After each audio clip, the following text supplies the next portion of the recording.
Good afternoon and welcome to the Adelaide Footy League Matchday Live. We welcome you to the very picturesque Adelaide University for the Big Round 2 clash between Adelaide University and last season's runner-up Prince Alfred College. Today's live stream is presented to you by Filming Footy, in partnership with Dartfish and Sports Interactive. And now, here's your expert commentary team, Phil Hurden, Sean Jacko Jackson, and Tony, the coach's coach, Neil.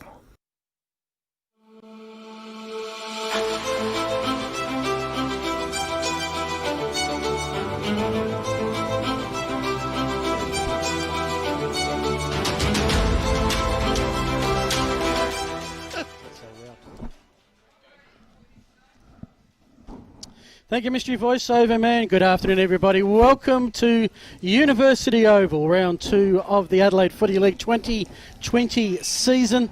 And what a game we've got. Prince Alfred Collegians up against Adelaide University, the Reds and the Blacks. Looking forward to this one. My name's Phil Hurden. You're watching the B grade in action at the moment, where it is Prince's 10-4-64, Adelaide Uni 5-9-39, 14 and a half minutes gone of the final quarter. So I'm Phil Hurden, joined by the voice of the Adelaide Footy League, Tony Neal. Good afternoon, Tony. Good afternoon, Phil. And listen, last week we just got chopped off a little bit, and I'd like to welcome our viewers internationally. We've got them from all over Europe, South Africa, USA, Great Britain and India, Sean. And main God. Also, Australia-wide. I've got a lot of friends over in country Victoria and WA watching as well, so welcome to our viewers. And just a little bit geographically, for where we are about 200 metres from Adelaide Oval, just out the back here. Came past the Parklands today. There was long distance running, lacrosse, and we can see on the screen right over in the back there, Sean, the D grade and C grade are playing as well. Magnificent here. Yeah, and of course, if you are, wherever you are watching from, if you're watching us live on the YouTube feed, we've got the chat. We'd love you to say good day, share your thoughts. We'll keep an eye on that as the afternoon progresses. Just be a part of the coverage. A key part of our coverage is our designated expert, 4-time premiership coach, Sean Jacko Jackson. Jacko, welcome to Uni Oval. Thanks, Phil. Great to be. It's actually Park 12. They like to Officially? refer to this as Park 12. And we're sitting in a beautiful vantage point in a nice little setup overlooking the newly named Fred Block Oval, which is where the lower grades play. This setup had been here when I was coaching. I'd probably still be here, Phil. With no bar back in those days. It was a dry footy club, but now it's a whole new ball game. I wish I was coaching here now. It's a very nice setup. Yeah, hard to believe. 1885, Adelaide Union Princes first played. Of course, that was well before there was an Adelaide University Footy Club, let alone a Prince Alfred Footy Club. Adelaide University, they claim themselves as the greatest football club in the world. 103 premierships over their 114-year history. Although it's fair to say, when you look at their stats over the last 5 years, not a lot of success. They've just sat there, 7 or 8 wins a year, sitting 7th to 8th position in Div 1. Yeah. Well, look, I guess it depends on how you gauge success. I would think that success for Adelaide University is almost maintaining their position in Division 1. Such a tough division, and for different reasons, they're always in a battle, or they certainly have been over the last 5 or 6 years. They're in battle just to try and avoid relegation. This year we know the circumstances have changed. There is no relegation. They can afford to play a few more young kids, and they do have a young side. So it'll be interesting to see how that transpires today. But yeah, certainly a proud footy club. I guess they have had over the journey 7 or 8 men's sides. I'm not sure how many women's sides they have now, but it is a big football club. And, if you're a young university student, it's a great place to play football. They have made some late changes all over the shop from the team that was announced on Thursday, or the team that played last week. Damien Cunningham, Will Ballard, Hamish Crouch and Jackson Deering are out. Coming in, Tully Kennett, Harry Wellington, Nick Langridge and Alex Moore. The players, who will you be looking at for this afternoon? Yeah, look, certainly Damien Cunningham's a big loss. He's the captain, the best player. Centre half back, he's the go-to player out of the back half. He sets them up, so covering him will be a real challenge for big Benny Watkins today. A big bowler, the coach has had a lot of experience coaching. You know, he coached at Parscale in his own right, and then he had a long apprenticeship at West Adelaide and Woodville West Torrens as an assistant coach. So going now into his first full year. The players, though, to watch are Ben Edwards, kicked 7 goals in his first game last week for Adelaide Uni ex-Port Magpies. I'm really looking forward to see Jack Strange play. Good story about Jack. He was third best in Port Magpies prelim final win last year and dropped for the grand final. Oh, yes. So he'd be pretty disappointed about that, but I'm looking forward to see him and Ryan Marini change on the ball. And I guess the one that the uni people would be really excited about is the return of Seb Painter. 5 times best and fairest winner. I think there are 2 other men, and which one of the new recruits this year, Ollie Olkans. Oh yes, from the Roosters. Yeah, Maris. his father's Maris. His father's won 5 best and fairest here. So if Seb can have a good year, and when he's 6, he'll be outright best and fairest winner. So that's why they've sent the son in to try and stop the record from being. Correct. The way that things work in this level of football. So Adelaide Uni just last week they lost 15 points to only Mercedes. Led at 6 points at half time, but were outscored 5 goals to 2. 7 of the 10 goals, as you mentioned, by Ben Edwards. Yep. They need, I guess, probably learn how to spread it around a bit. Yeah, well, you can't this day and age be relying on one player. But one of the things we did talk about on the show this week was it was great to see the big power forwards right across the competitions kick a lot of goals last week. And so I'm really looking forward to see Ben playing. If the rain holds out, I should say, and I know we're expecting a little bit of rain, it'll be nice to see him get another bag. Well, on the flip side, we're calling them the rampant, red-hot favourites. The Red Men of Prince Alfred Old Collegians took care of Goody Saints last week by 57 points. Of course, a few years ago, they won Div 2 and matched it with a Div 1 premiership straight afterwards. Last year, lost to Payneham Norwood Union by less than a goal in a final quarter that they dominated, but maybe didn't quite execute all the opportunities that they had to steal the win. I think that has actually steeled them for a big season. And Tony, you've had a look at Princes. How do you think they'll perform today? Yeah, Phil, look, they've got a great blend of players across the park. I spoke with the coach last night and I just said, look, what's your squad looking like, young, mid and experienced players? And he said, look, it's just a great blend of players, and they're not going to overthink the conditions today with the talls and the mid and the smalls. They've got confidence in their talls, and one of the things he did say was that some of the talls are very good with, they're really a link-up player. They're more than just a ruckman or a tall. They can play other areas around the ground, athletes as such. So really looking forward to a ding-dong battle here. I think they're going to be very strong. Some of the players to watch, and I'll get Sean to comment on this a little bit later as the game goes on, but they're absolutely smattered through both teams with AFL and SANFL experience.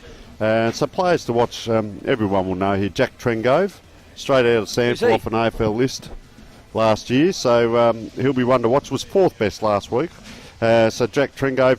One I'm going to really keep an eye on is young Ben O'Donoghue. When I say young, he's probably 30 plus now, but very smart, good football IQ. Come to the club, I think, in his 2nd year. Was off the Crows SANFL list as well, so keep an eye out for him. Oliver Clark, I've just got a little bit of a tip about Oliver Clark that he can, you'll be watching, he's a real spring-heeled jack, so he can really get up high and take the big marks, and so we'll be watching him on a wing. Number 24 now, Thomas Brinsley, we say congratulations, 150 games, captain of the club, and I was speaking with one of his ex-coaches, and he has said he's the best leader that he's seen as a captain, so fantastic for Thomas Brinsley. And of course Cameron Pritchard, number 33, was the best player for them last week, so we'd be expecting to see if he can back up again today. Just to give you some scores from the minor grades, it is all over in the B grade. Princes have got up, that's 10-4-64 to Adelaide Uni. That is 6-10-46, so relatively same scoring shots there, but Prince Alfred made the most of their opportunities. In the C grade earlier, don't have the exact scores, but I've been reliably informed that it was Adelaide Uni who got up in C1 this afternoon by about 2 goals, about 59-47. Alrighty, Well, we've had a look at both teams as Adelaide Uni's about to head out onto the field. Prince's already making over. We're going to have a look at Tony. You've got the Elders weather app. Well, I have, Phil, and thank you very much to Elders again. I'm just getting it up here, and we see today the weather is 13 degrees at the moment. We're expecting rain maybe about 40 minutes away, so during the second quarter about 60% chance of rain. So currently the wind is 15 kilometres westerly, so if you're watching at home, that's coming straight back over our heads here in the commentary position or towards the cameras. 60% chance of rain. So thank you very much to Elders, and also the pie temperature. Well, so Phil, what have we got there? The pie. Give us a look here. I've got the sausage roll, so the Villies sausage roll. The Villies? It's perfect because, look, it's an overcast day. It's July. Oval looks in great nick, I should say that as well. But does too. Thank you to Villies, and of course, if you're not up for a full sausage roll, don't forget you can grab the party items as well. Don't have a big party if you're in Victoria, like the poor blokes who ordered the KFC and ended up with 26,000 invites. But in South Australia, it's okay. Grab your Villies pies and have a party. So have a chomp, Phil. Give us an idea on that temperature. How is it? Yeah, I thought that's what he said, folks. So there you go. A Villies sausage roll, pie or pasty at the footy. Nothing better. The game's about to break out here as we're all having a little bit of a snack here, Sean. And yes, indeed. Cannot wait for this one. Ding-dong battle. Yeah, do you think the conditions favour any side? At the moment, it's perfect for footy, isn't it? There's not a breath of wind. The rain's held off. The ground's in good condition. I know, speaking of Big Benny Watkins during the week, he thought that, that they were going to try and get a running game, some good speed on the outside, so he's hoping for dry conditions. Well, that's what he's got, so there's no excuses, is there? You're up against the best side, or the side touted to be the best side in the competition. What better way to get your first win for the season? Well, they were competitive against only just a 15-point loss, and we're still waiting to see where Unley fit into the scheme of things. The Oval, Jacko, you've been here many a time. Look, obviously it gets a lot of work with all the teams that practice, but to me it looks in very good nick, especially in the centre. There's no bog here today. Look, this oval is clearly known as the best oval in the competition surface-wise. So the curators are the same people that look after Adelaide Oval. I think the same team look after this, and it's always in good condition. It's very rarely affected by rain. There's a few little soft spots, but it is known as the best oval in the competition. Over and above Karen Rolton? Well, that's not in the same competition. They're in Div 3. Fair call. I did, just on that, I did go out and have a look at half-time now. That centre area is really quite firm. I'm not sure. Yeah, it comes up on the screen looking quite firm as well. I wouldn't like to be dumped on that area today. It's fairly solid, mate. Yeah, I had a bit of a walk around. There's no mud out there or anything, so fantastic conditions there. There are a couple of players that play for Sturt play for Uni who play cricket for Sturt who could probably give us a better report on the pitch, cricket pitch. Captain's coming out for the coin toss, Tony. I'll get you to keep an eye on that. As I mentioned, of course, we'll have stats through the day, thanks to Lockie, and of course the Dartfish stats. And at the end of the game, we'll have the Dartfish player of the game who'll get the exclusive Dartfish beanie. And who won the toss? So Uni won it, and they're going to the right of screen, Seb Painter. I'll tell you what, it was like the Mexican standoff there. The coin went up, it landed, it almost rusted before they sort of looked at each other, and then Seb pointed to our right of screen, and of course Tom Brinsley's 150th. Just a little one I've noticed already. I sort of got to be excited last week, and I'm looking at who might be our cult following of the day, and I see big number 16 for Adelaide Uni is Jack Strange with the really bright yellow boots out there. But there's another lad, I'll pick him out in a moment there, with he's sort of got the 50% haircut done. He's got the sides really short and done back, and then just walked out of the barber shop. So we'll get an idea on it. There he is, number 33. Now that's good on him. I hope he can play well. That's young Pritchard. Cam Pritchard, the best player. Well, of course he can play, so good on him. If you're going to wear it, you can play well. As we go around, now's a good time, Tony, to give us your tip and margin. Of course, we do have a lunch or a drink after based on the worst performer giving something to the best performer. That was you to me last week, so you get to go first. That's right, and I'm going to pick Prince Alfred by 35 points. A little bit different to our Between the Posts. Yes, I thought I remembered you putting Uni on Between the Posts. And 35 points. 35 points, yeah. Well, for me, it's PAC by 42 points. Ooh, well, when they met in 1885, It was Prince Alfred, a mixture of league players and old boys, 4-11 to Adelaide Uni 1-1. The margin was 28 points. Being the romantic at heart, I'm going to go with a repeat margin this afternoon. Probably, hopefully, a different scoreline. So we're all saying Princes. I was 28, Jacko. You were 36. 30. No, I was 35. You were 40. Yeah, if I go 42. 36, any margin above, Okay. I'm Jacko, covered. you were 42. Okay, and I'm 28. Just a reminder, some games around the rest of the OTR Division 1. We'll give you some scores half-time and at the end of the game.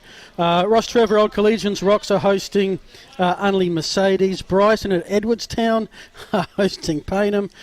Goodwood and St. Peter's. Can St. Peter's repeat their result of last week?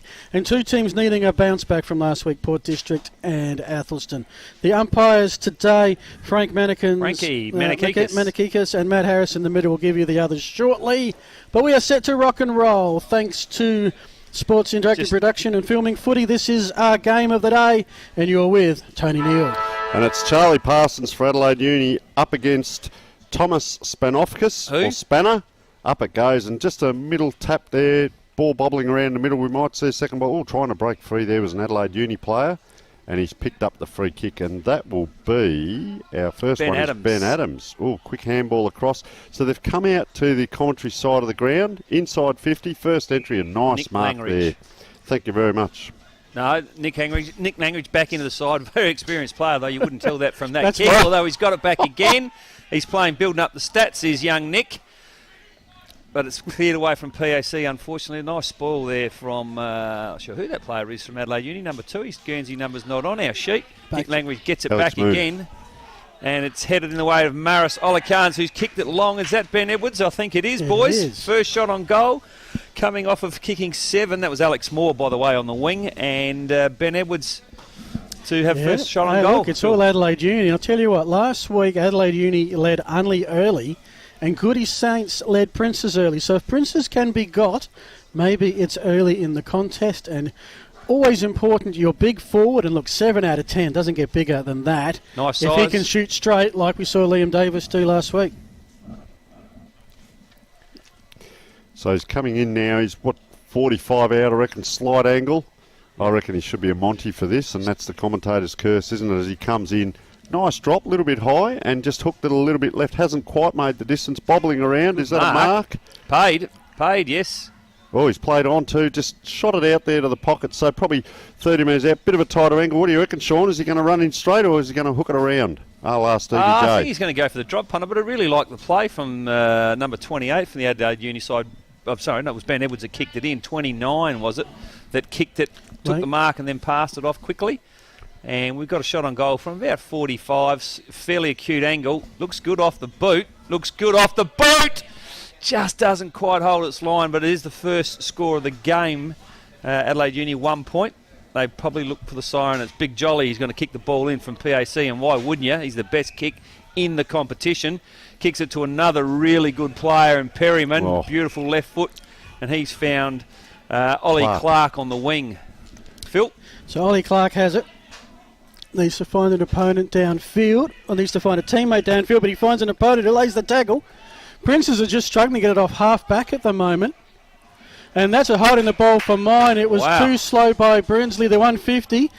No present there from Adelaide Uni. Here's the shot on goal from towards the boundary. That was taken by Olikans, but he's missed and has missed everything. It'll be a throw-in just in front of the rainbow.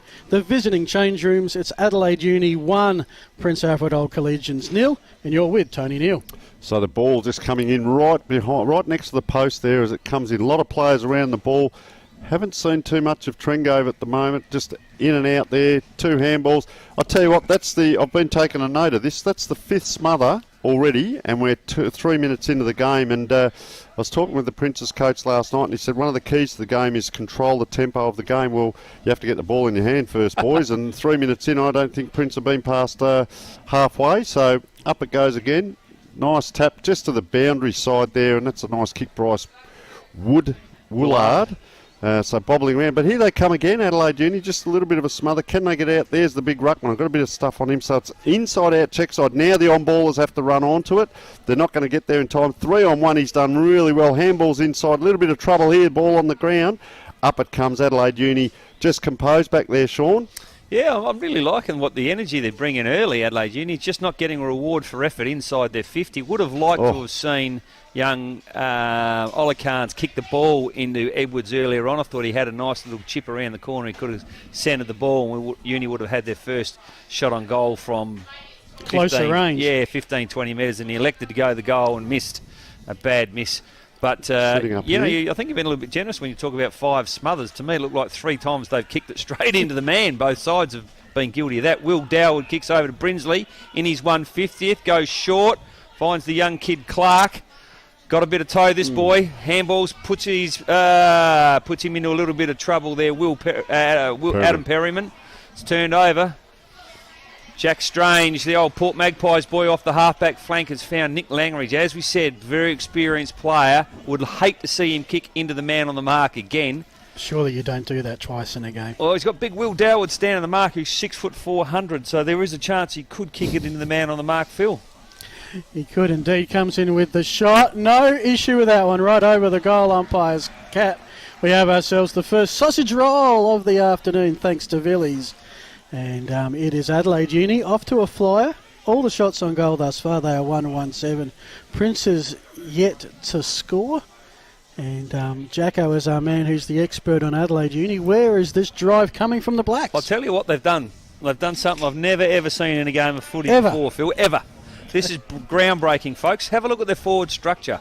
They've got number 27, 28 and 29 on the full forward line, and their half forward line is 25, 26. The only bloke who was stuffed the whole thing up is Maris. Olakans at number 10. Please, someone get Maris to 24, Guernsey. Or 30.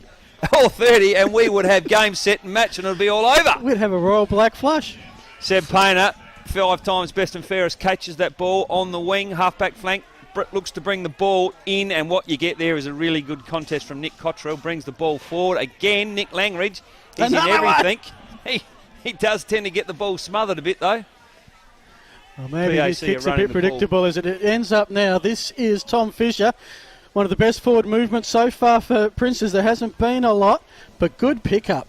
And that is, I think, is Aidan Offie. He puts it into some space on the zoo wing here at Adelaide Uni.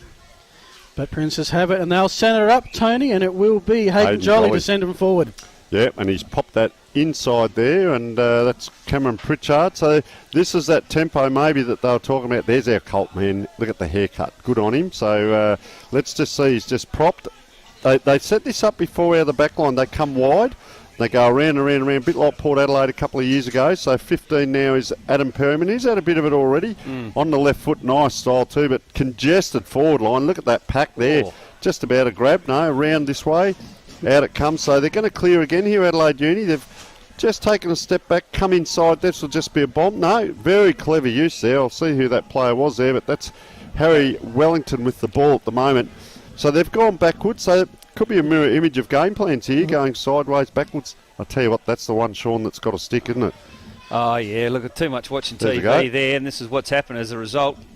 That was a shot by Tom Bartlett, courtesy of the turnover from the Blacks. Could have been disaster, instead it's a point. I just lost my 45 seconds there. Sorry, keep going, Jacko, sorry. Here's the kick in. Adelaide Uni just outside 50, and that's a nice grab by Nicholas Cottrell. Yeah, he looks lively, doesn't he? He's presented quite nicely. I'll tell you who also has been very impressive early, boys, apart from language, is Aidan Offie on the far wing with the long sleeve Guernsey. Yep. Apparently spent 3 years on the Crows top-up. Phil, you might have had a chance to see him before, have you? No. I mean, there are quite a few, and they usually get a game here, game there, and come back. They sort of are very interchangeable, which, of course, are interchanges here, thanks to Interchanger, Tony. So, Jack Trengave's just come off, and I don't reckon we've called him 8 minutes into the game. He may have had a touch or two, but he's just come off for an interchange. I worked out what his problem is. And has not had a touch. So, anyway, I'll tell you what, the Blacks, if they can just mop this up, they've come inside. That's gutsy football. Inside and then outside, so a high kick up along the wing here, and getting up high, almost taken that was Thomas Bateman. So just a bang kick, wasn't it? Panic kick back, and that's Seb Painter. They really haven't got a lot of structure at the moment, Prince Alfred, but might just take them a couple of minutes.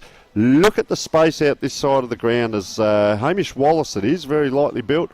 Geez, I'll tell you what, that's gutsy. They're the kicks that have to hit. You've got to come back into centre half back. and you can almost overdo that, but they've got out of trouble. Handball. Now, are they set up out this side? Because I'm going to talk about this later in the game.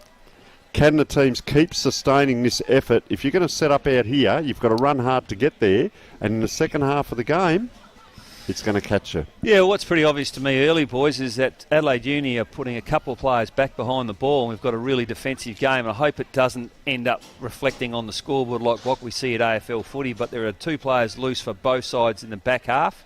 Now, it's working effectively for Uni at the moment, and as I speak, here is Nick Langridge again going long, or short, should I say, to Edwards. But it's well defended there by PAC, and he runs on beautifully, Ryan Tromans. Gives it to your man, Benny O'Donoghue. He feeds out the back to Tom Sumner, but once again, it's cut off at the centre-half back line by Adelaide Uni. Well, I worked out what Trengove's issue was. He's wearing dull grey boots. Oh. He needs something fluorescent, bright. Can't see you, Jack. That's it. Can't see you, can't call you. As he's about to come back on, let's see if the word from the coach. Well, it's also Craig Peters on the silent mode. Now they've had a chat. It's going to be Uni with the clearance. Football. Here they go. Ollie Carnes onto Strange. Past Langridge. Can he pick it up under intense pressure? 40 metres out, 30 metres out, straight in front. Yeah, it's going to be a stoppage. That bit of play there, 3 or 4 players, and they ran as a team, Sean. Fantastic football that was. Yep. You get excited as a commentator when you see them take off in a wave. Just ruined by the kick at the end, wasn't it? The link, the run, beautiful, and then just didn't quite hit Langridge on the end of it. But so here they come, Princes just out wide, releasing kick, doesn't hit. Trengove's back on now in the back pocket. Probably 2 former teammates last year against each other now. And ball just dribbles out. Is that right? 29 was... no, Langridge. No. He wasn't? Uni. No. He's Uni. Okay, well, not former teammates. No, they hate each other. So ball coming in about 15 metres around from the point post. Beautiful thrown by that boundary umpire, might I say. Oh, guts there, holding up the ball. Here's the question, gentlemen. If you go to Prince Alfred and you're a scholastic type of person, and then you go to university and you go to Adelaide Uni, who do you play for? Silence is definitely right. Yes. So ball up, free kick. Free kick Think for Simon about that one. Charlie. He normally plays as a defender. He's a bit of a swingman. He's been a good long-term servant at the Adelaide Uni Footy Club.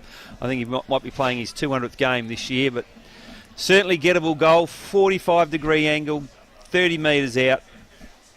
Not sure whether he'll kick this, but I'd like to think he could kick this. They deserve this, Adelaide Uni. Their play's been good, and he is all at sea. Unfortunately, pushed the ball to the far side, and that's another point. That takes the scoreboard out to Adelaide Uni 1 goal, 2 to Prince Alfred 1 point. But a great start by Uni, just not quite getting... We'll get the inside 50s to you shortly, because to me, it's they would be...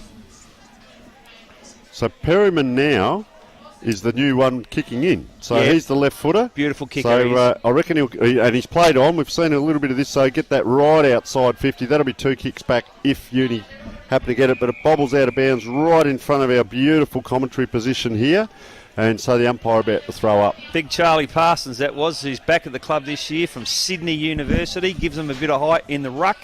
And, yes, the inside 50, 6 to Uni, 3 to Prince Alfred at this stage, 2 to 1. Once again, good work away from the stoppage. Ends up with Big Charlie. He kicks it forward. Will Dowd puts a bit of pressure on. The ball ends up going out of bounds. But not a bad effort there from Tommy Bateman, whose role in the Adelaide Uni forward line is to make a contest, and that's what he did there. Phil? So the throw in, 7th inside 50 for Adelaide Uni. Stats thanks to Lockie and, of course, Dartfish. We've got a stoppage. We've got a few Cheerios. We've got Peter M. congratulating Bomber, as in Tom Brinsley for his 150. We've got Blake watching from Sydney, Khan the Reds. And we've got John watching from Colac. Oh, no, it's not. It's COVID. COVID. Everyone's got COVID in Victoria. And that's, of course, on the YouTube. Beautiful handball. Oh, Carnes! That's 2 he's had a shot at. Jeez. He's not going to win that best and fairest if he misses those. How was the handball from Seb Painter? Beautiful, wasn't it? Slicey. Right on cue. They're winning the clearance as well. Now let's have a look at the kick in. I'm interested. I'm a bit of a doctor in this. So he goes short this time. They normally give you the release kick. It's the next one that's important. So just on the 50 there, and that's slightly bit Oliver Clark. This is a player to watch today as well. Nice kick. Now there's 3 possessions outside 50. Players are just milling around. There's not a lot of movement there. There's 1 player on his own out there. Now they're going to come this side. Now, if you get a wide shot, you can see players all streaming out this side of the ground. They're setting up, but it goes back down Nice kick, though, down the wing, and that's a good, strong grab. Wicks. And I reckon one of the keys to the game today is the team that can stick to their task for the longest. So concentrate and stick to their game plans and so on for the longest in the quarters and the games are going to come out on top. Right, it was Mitch Wicks that ball was directed to, and Mitch and Tom are the two Mitch and Tom Wicks wines. Not a bad drop for about 15, 18 bucks a bottle of Shiraz, Mitch and Tom Shiraz from the Wicks estate. Anyway, unfortunately, the ball's rolled out of bounds, and it's on the half-back line, or half-forward line, I should say, for PAC. Been struck, Trengo gets a hand on that footy. Probably going to end up with it back here. No, he pushes hard forward. Nice kick forward for PAC. Good competition from the Uni defender there, and ends up with another ball up just around from the behind post. PAC would be looking to get a score on from this forward entry field. Yeah, Eddie Sims, the defender there, ensuring it goes out of bounds. So sort of in the junction there of a soccer pitch, the Fred Block Oval, and of course the main oval here. Another tap down. Adelaide Junior winning the clearances. That time it was Charlie Parsons, who I think is doing very well in ruck. Yeah, agree there. They're getting their first touch. And the other thing, I mean, it's one thing to get first touch, gentlemen, but it's then getting the ball out. On this occasion, another throw in. Tony, let's see if you can clear it. Yeah, or if PAC can get a score. So Parsons, I've really liked his start, and he sets up that kick behind the play in general play. Here he is again, bustling, gets a left hand to it. Have a look at the amount of black jumpers around there. Just as you can see, they're just on the outside of that pack. There's no one out this side of the ground, so up it goes. Oh, big run in. Player grabbed hold of it and let go of there, so a quick bomb out, and it's just going to dribble across the boundary line there on that far side. So players will just walk down there probably 30 metres and set up again, and Princes have got an opportunity here. Yep, if we can get a long shot here, we see back behind the footy, PAC have got 1, 2, 3 players without a direct opponent. So this is what I was alluding to earlier on. Both sides playing a very defensive game, and at this stage that's working really well for Uni because they've been able to clog it up, PAC, and then transfer the ball from their back half. If they could get better result going forward, well, they deserve probably to be 2-3 goals up. So Hayden Jolly got a hand pass out. Ends up with Tom Weeks just outside 50. He's going to kick for a very crowded goal square. Of course, it's nothing to stop a kick socket out of nowhere. On this occasion, lots of appealing for holding the ball. It's not cricket season, but umpire says, not out, my ball up. So umpire now just 20 metres out from the Prince Alfred. Oh, and it's swatted forward. Almost going to bounce through. No, around this way, that way. Oh, couldn't take it cleanly and got caught up there, the Prince Alfred player. Ball bobbles out. Trengove is a bit lively now around the packs. I see him inside the 50. There he is again over the top. So he's trying to liven up the forward line, and big player there just sprinting in was Adam Perryman. So there's going to be another number now. So he's come in. He's just ran in to protect Trengove there. And Free kick. Yeah, so it's O'Donoghue now, recruit from a couple of years ago. Spent a bit of time at Woodville West Torrens and also on the Crows list. He got a free kick shot on goal from about 40. But boys, the thing that stands out, I don't know for me, but I'm not sure whether you feel the same, but in comparison to last week's game, this is so much more an open game. There really hasn't been a lot of congested football. Even though both sides have got extra numbers down the back end, he has pushed that to the far side. But complete contrast to what we saw last week, boys, in game styles. Yeah, well, then again, we had 8 goals kicked in the opening quarter last week, and we're at the 17.5-minute mark, Tony. We've just had the one.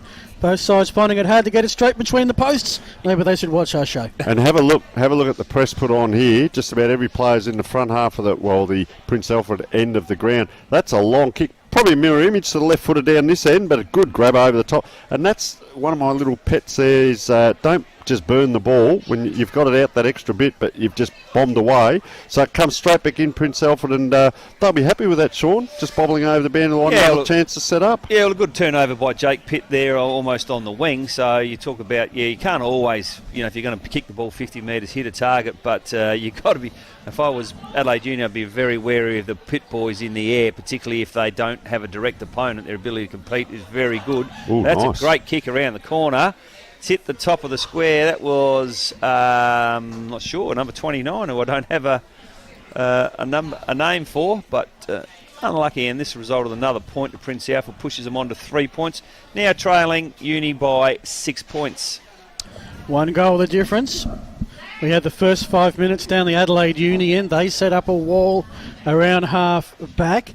Now Princes have done the same. It's been a quarter of 2/8 thus far.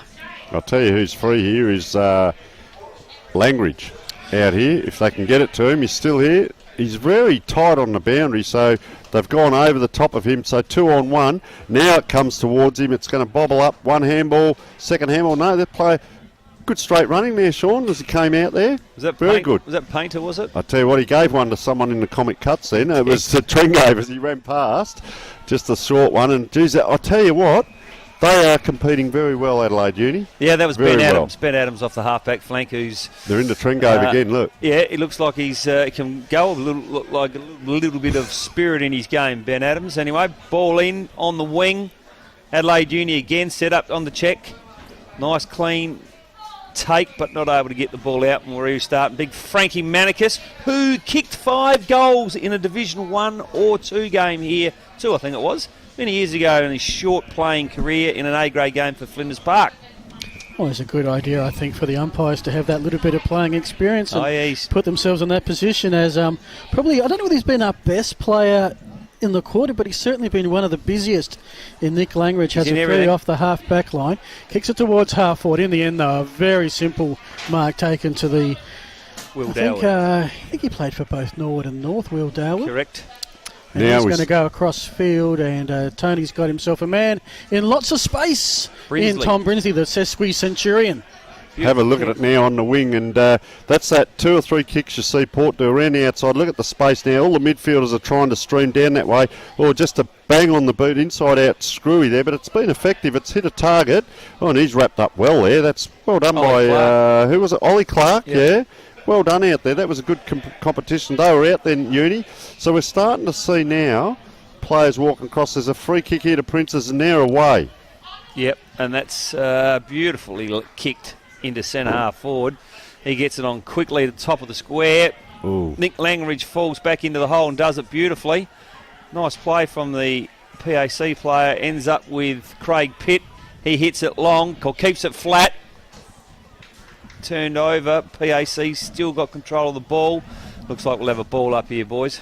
What I'm really liking, guys, is the battle between Aidan Oath and the PAC wingman. Oh, I did check it was Aidan Offey.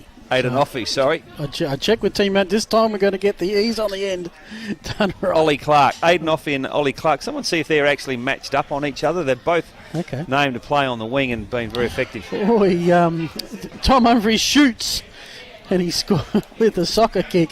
Gets the behind. Well, Ollie Clark was on the wing on the far side there. Now that they're going to kick in, he's running to this side. So he's actually ran from the far side wing to this wing. So he's covering a lot of territory. 22-minute mark. It's a 1-goal contest. Can't think there's going to be a huge amount of time on it. It would be a feather in the cap of Adelaide Uni if they could hold Prince's goalless. As the kick comes out and Jack Keens. Can he do something economic with this? He does. Finds a teammate in Ollie Carnes. And he's quite happy to assess his options. Heads for that boundary line. Did he overcook it? No, Darwood got a hand to it. No, out on the full. It's going to be Prince's ball. So Darwood just waiting for that. He's just looking a little bit fatigued there. He's talking to the umpire, one of the two. So he's just looking directly inside. He's not even looking down the line. He was always going to go towards the middle of the ground. He's put that ball high in the air for a long time, but good grab there, and that's Perryman. So the left footer. So they've gone straight across the ground pretty much. This way, that way, Jolly. Yep. On the left, just dropped short, that little bit there, which is going to give Uni a chance. There's 3 or 4 Princes out here, though, if they can get hold of it. But bit of a contest, a little bit fumbly, ball on the ground. I've really liked the ruckman this quarter, Sean. You have, yeah, I know. You've said that a few times. Really didn't like the effort of Aidan Offey to intercept that ball that was cut from Darwood to Perryman in the middle. I just thought he could have been a stronger contest there, boys. His game's been pretty good, but you sometimes got to defend as well. Can't be just about going one way. And I thought that probably could have been a stronger effort to hold him up on the mark. Boundary throw in, just on 50 for PAC. Your boy again in the ruck for Adelaide Uni, doing a marvellous job. Number 12, Charlie Parsons. competes well when the ball's on the ground. He's got his hands on that one, I think. It's out the back again. Ben Adams, like the look of him. This boy will give you a contest. He does 1 on 3. PAC probably 5 on 1 in the end. Tough ask for number 21, whose name I don't have either. Spanowski's kick is marked. So Adelaide Uni defence thus far, well, they deserve a team beanie at the moment. They're doing the job. Here's a jumper I don't think I've ever caught an Aussie rules game. That was 82 in Tully Kennett. Left it behind. Can Adelaide Uni hold on? They've got the ball. They've got it with Hamish Wallace. Oh, the 1-2, maybe not the greatest option when you're 30 metres out from goal. Now the hand pass to Langridge. He goes to some space on the boundary line. They're going to clear and clear well. Tony to Nick Cottrell. The Uni defence, rock solid. Sticky fingers. They ran it out well. First take every time, and look what happens with the skills and sticky fingers. Now they're controlling the tempo. It just goes inside, lucky to get 15, and that's Ben Adams. Like him now, they're just going to hold on to the ball here, go backwards and around and around. Oh, he's going to score. More right back to the goal square. I haven't minded that lad in the back pocket. Now they're the kicks that have to hit if you're going to do this. There's 2 in a row that haven't hit. They're going to get away with it. Really, Princess should be working a little bit harder to get across the ground, and there's a player running free there, and Simon Charlie it is. So they've kept possession there, Sean, right across. This is the dangerous kick. Across the ground, has to hit, and it does. Like this play, this quarter 2. Yep, Langridge over to Adams, who's had a terrific quarter as well. He goes back, waits for the numbers to come across, can't find a 45 kick, so ends up going long down the line. That'll suit Will Doward. It does. He punches the ball. Ball stays alive, however. Good effort by Painter to keep it alive. Unfortunately, PAC have the numbers, but now the Uni boys come. We might get some pressure here, and they do, and in the end, enough pressure to produce a free kick for out in the full. So that was Tommy Wicks who kicked it out. It's going to be Ben Adams, too far out to score. Been a long time since Uni have had a forward 50. Can they do something with it? It's going to lob 30 metres out. That. I reckon it's going to be a 2-second grab. It's going to be paid. Painter. And that's Seb Painter, and he's got a chance. All of those forward 50s that Princess had, and they got 4 behinds, here's a chance to counter with a goal with quarter time imminent. In fact, the time clock has expired on the scoreboard. It's just given up. The timekeeper's given it away. 26-minute mark, so you can't think he's got too much to go. So you can see it right here. Thanks to Sports Interactive Filming Footy. We're right behind it. He comes in. Got to aim right, swing left. He aimed right and did not move. It's another behind. It has been a behind fest. Adelaide Uni 1-4-10. Prince's 4 behinds. The Blacks by a goal, Tony, at quarter time. Yes, and look, he actually ran out that way, and that's where the ball's going to go 9 times out of 10 when you run out that way. But, wow, what a great start by them. 1 goal, 4 to 4 points. Well, I won't say great start. They're 1 goal up, I guess, but really probably had 60 to 70% of the play, I'd suggest. Yeah. Goal scorers, Tony? The goal scorer? Tony's shot down at quarter time. The goal scorer is Ben Edwards, is it? No. Who is Nick Cottrell? Nick Cottrell. Nick Langridge kicked the right. only goal of the game at this stage in what it was been a really busy quarter. The only thing I'd say at this stage is that you've got to take your chances when you're going to play against a side like PAC, who has the most talent out on the park this year in Division 1. You've got to take your chances, and Uni had plenty of them in the first 15 minutes and didn't necessarily take them. As we just mentioned, they've only kicked the 1 goal. And but what I do like their defensive game plan. That way they've been able to bottle out of the PAC forward line up, and they've been able to turn the ball over quite easily in their back half. And if they can just finish a little bit better going inside the forward 50, they could open this game right up. Yeah, and opening up has been the front coming from the south. It looks like it's going to open up and take out both sides of Adelaide Oval. Adelaide University Oval. We might actually be rain-free in the second quarter. Time for us to take a break. We'll get some stats from Lockie thanks to Dartfish. Hope you're enjoying our coverage thanks to Sports Interactive and Filming Footy. This is the OTR Division 1. We'll be back after the break.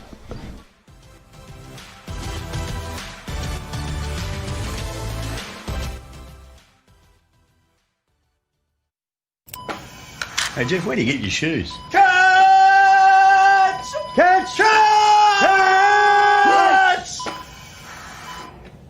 Catch.com.au. 'Catch.com.au. Catch.com.au. Catch.com.au. Catch.com.au. Catch.com.au. Catch.com.au. Catch.com.au. Catch.com.au. Catch.com.au. Catch.com.au. Catch.com.au. Catch.com.au. Catch.com.au. Screaming good deals. Catch!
Where'd you get that perfume?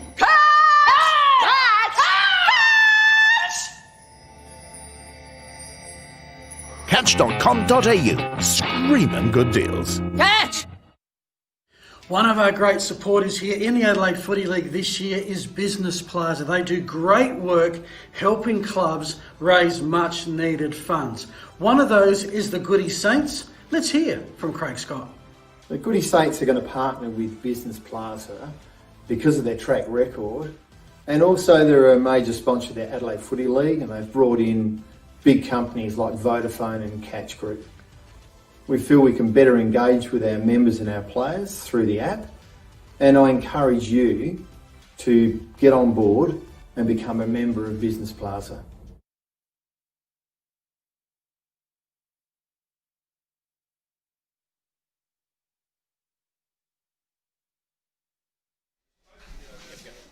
And welcome back, everyone. The sights and sounds of the Adelaide University Oval. It's a Park 12, I believe we're at. Of course, Princes, they play at Park 9, not too far away. Quarter time in our match of the day, the OTR Division 1, and, well, a surprise quarter time result. Adelaide Uni 1-4-10. Princes held goalless, just the four behinds.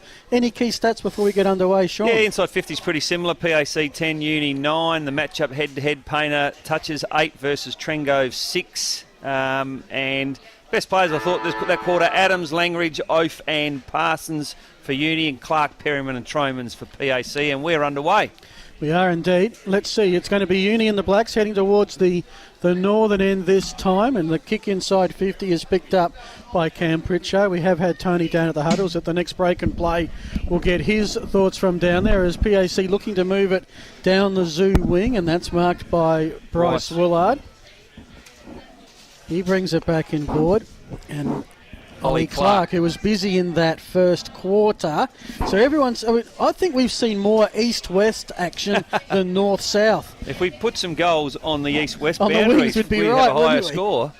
Meanwhile, the kick, though, has found Hamish Wallace, who's been a rock in defence, and a chance to recover from for Adelaide Uni. Tony, what'd you find in the huddles? Well, it was very interesting. The first huddle was Prince Alfred. They just got all called in by Craig Pitt straight at the start, and very animated with his talking there.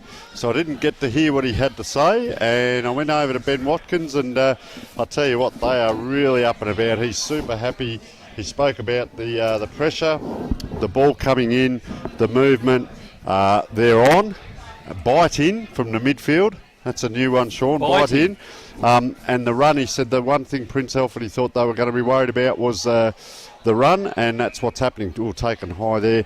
The other bit was he was saying that Uni were having like this situation. They'll get the ball in 2 or 3 kicks, and then they'll find that the blokes are on across the ground in a line of 5 or 6 when they don't need to be. Right, and they have gone back and forward, as we alluded to earlier on. There's been a lot of east-west play. They're now coming into the more dangerous corridor. It's effective, though. And Hamish Wallace has got the ball, handballs, lays it off to Jack Keynes. Just doesn't quite finish with the ball. We spoke about that last week. But this bloke, Will Jolly, watch him hurt you with his foot. He bang, 27, and he hits Tommy Bartlett. Experienced player in the forward pocket, and that's the difference. If you can't finish with the kick, boys, it's all over. Once you knew Hayden Jolly had some space outside 50, he was going to deliver something special. It's going to be Tommy Bartlett to have a shot, Jacko, and do you back him? Oh, absolutely. He's played most of his footy as a defender, actually, and he is a good defender, but probably about 45 out. Reasonably difficult angle, but he is a beautiful kick of the footy, and this will be no exception. It does a shite kick. Doesn't make the distance, doesn't quite hit that fat. One interesting stat about Tommy. Last couple of years, he's been playing pennant golf and getting the games late, straight off the golf course, no warm-up. And that was part of the reason I think he moved forward from defence. Phil? So we've got a throw in here. Can Princes get their first goal? Jolly is dangerous given space, but he wasn't. The turnover to Keynes. He's got Offie now in the back pocket. You can see all the Princes fans that have gathered there. They get 2 games for the price of 1 out there. Well, there's nothing on the Fred Block Oval at the moment.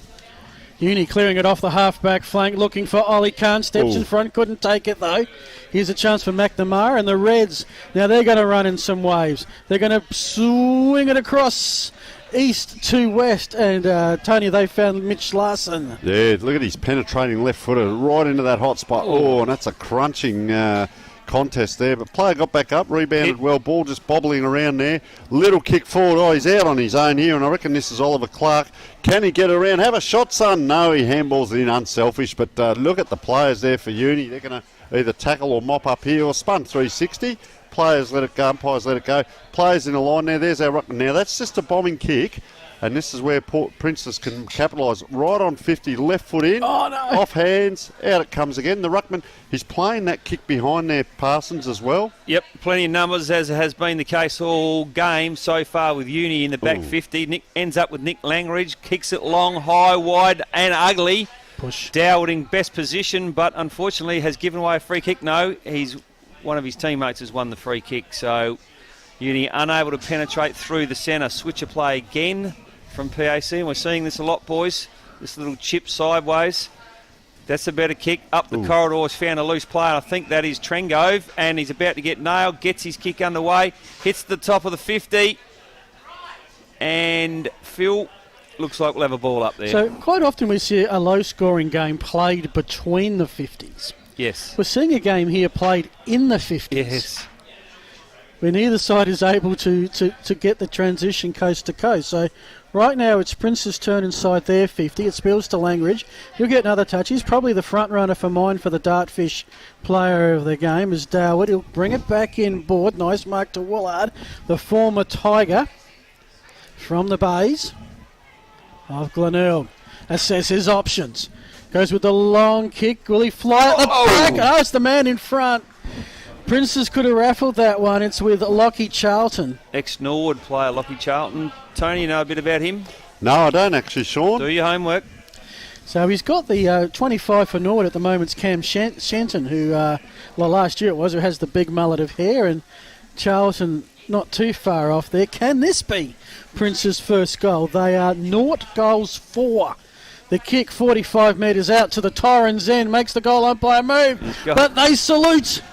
And the red men are on the board with the first goal today, and we've got ourselves a tied ball game. Prince Alfred Old Collegians 1 goal for, Adelaide Uni 1 goal for, and you're with Tony Neal. And I tell you what, Sean, I've picked up something there. He can mark well and he can kick well. Who's He's that? a right footer. Who's Come that? on, mate. Woolard. Lachlan Charlton.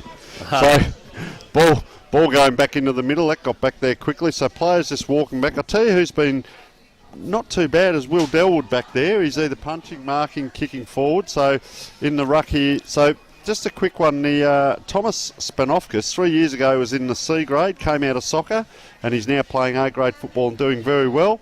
As you can see him running down the ground. Players just slipping a little bit in there. Oh, over the top there. Umpire let that go. So a little bit of a pack forming there. And bit of courage shown. Unlucky not to get a free kick there, Ben Adams. He certainly throws himself with the ball. Both sides looking to hit the ball forward, although he's in saying that, he's just hooked the ball back beautifully. Thomas Spanofskis. Just watch the umpire throw this one. That last one, it actually went up and down in an arc. It didn't go up and down on us. But there it goes. If you're a ruckman, you'd be picking that up. He's just throwing that about 3 metres away from himself there. Oh, good courage shown there, and out it comes now. It's a good point, Tony. Given that we're not bouncing the ball around the ground where the umpires are throwing the ball up, should it be thrown up with a screw punt spiral or a drop punt spiral? I'll let the listeners and the viewers think about that one, Phil. Yeah, 25. Do we have 25s in the Adelaide Footy League? Yeah, we do. I assume by this measurement. 50s. Yeah, 25, and this is a Connor Newman suddenly in scoring position, Jacko.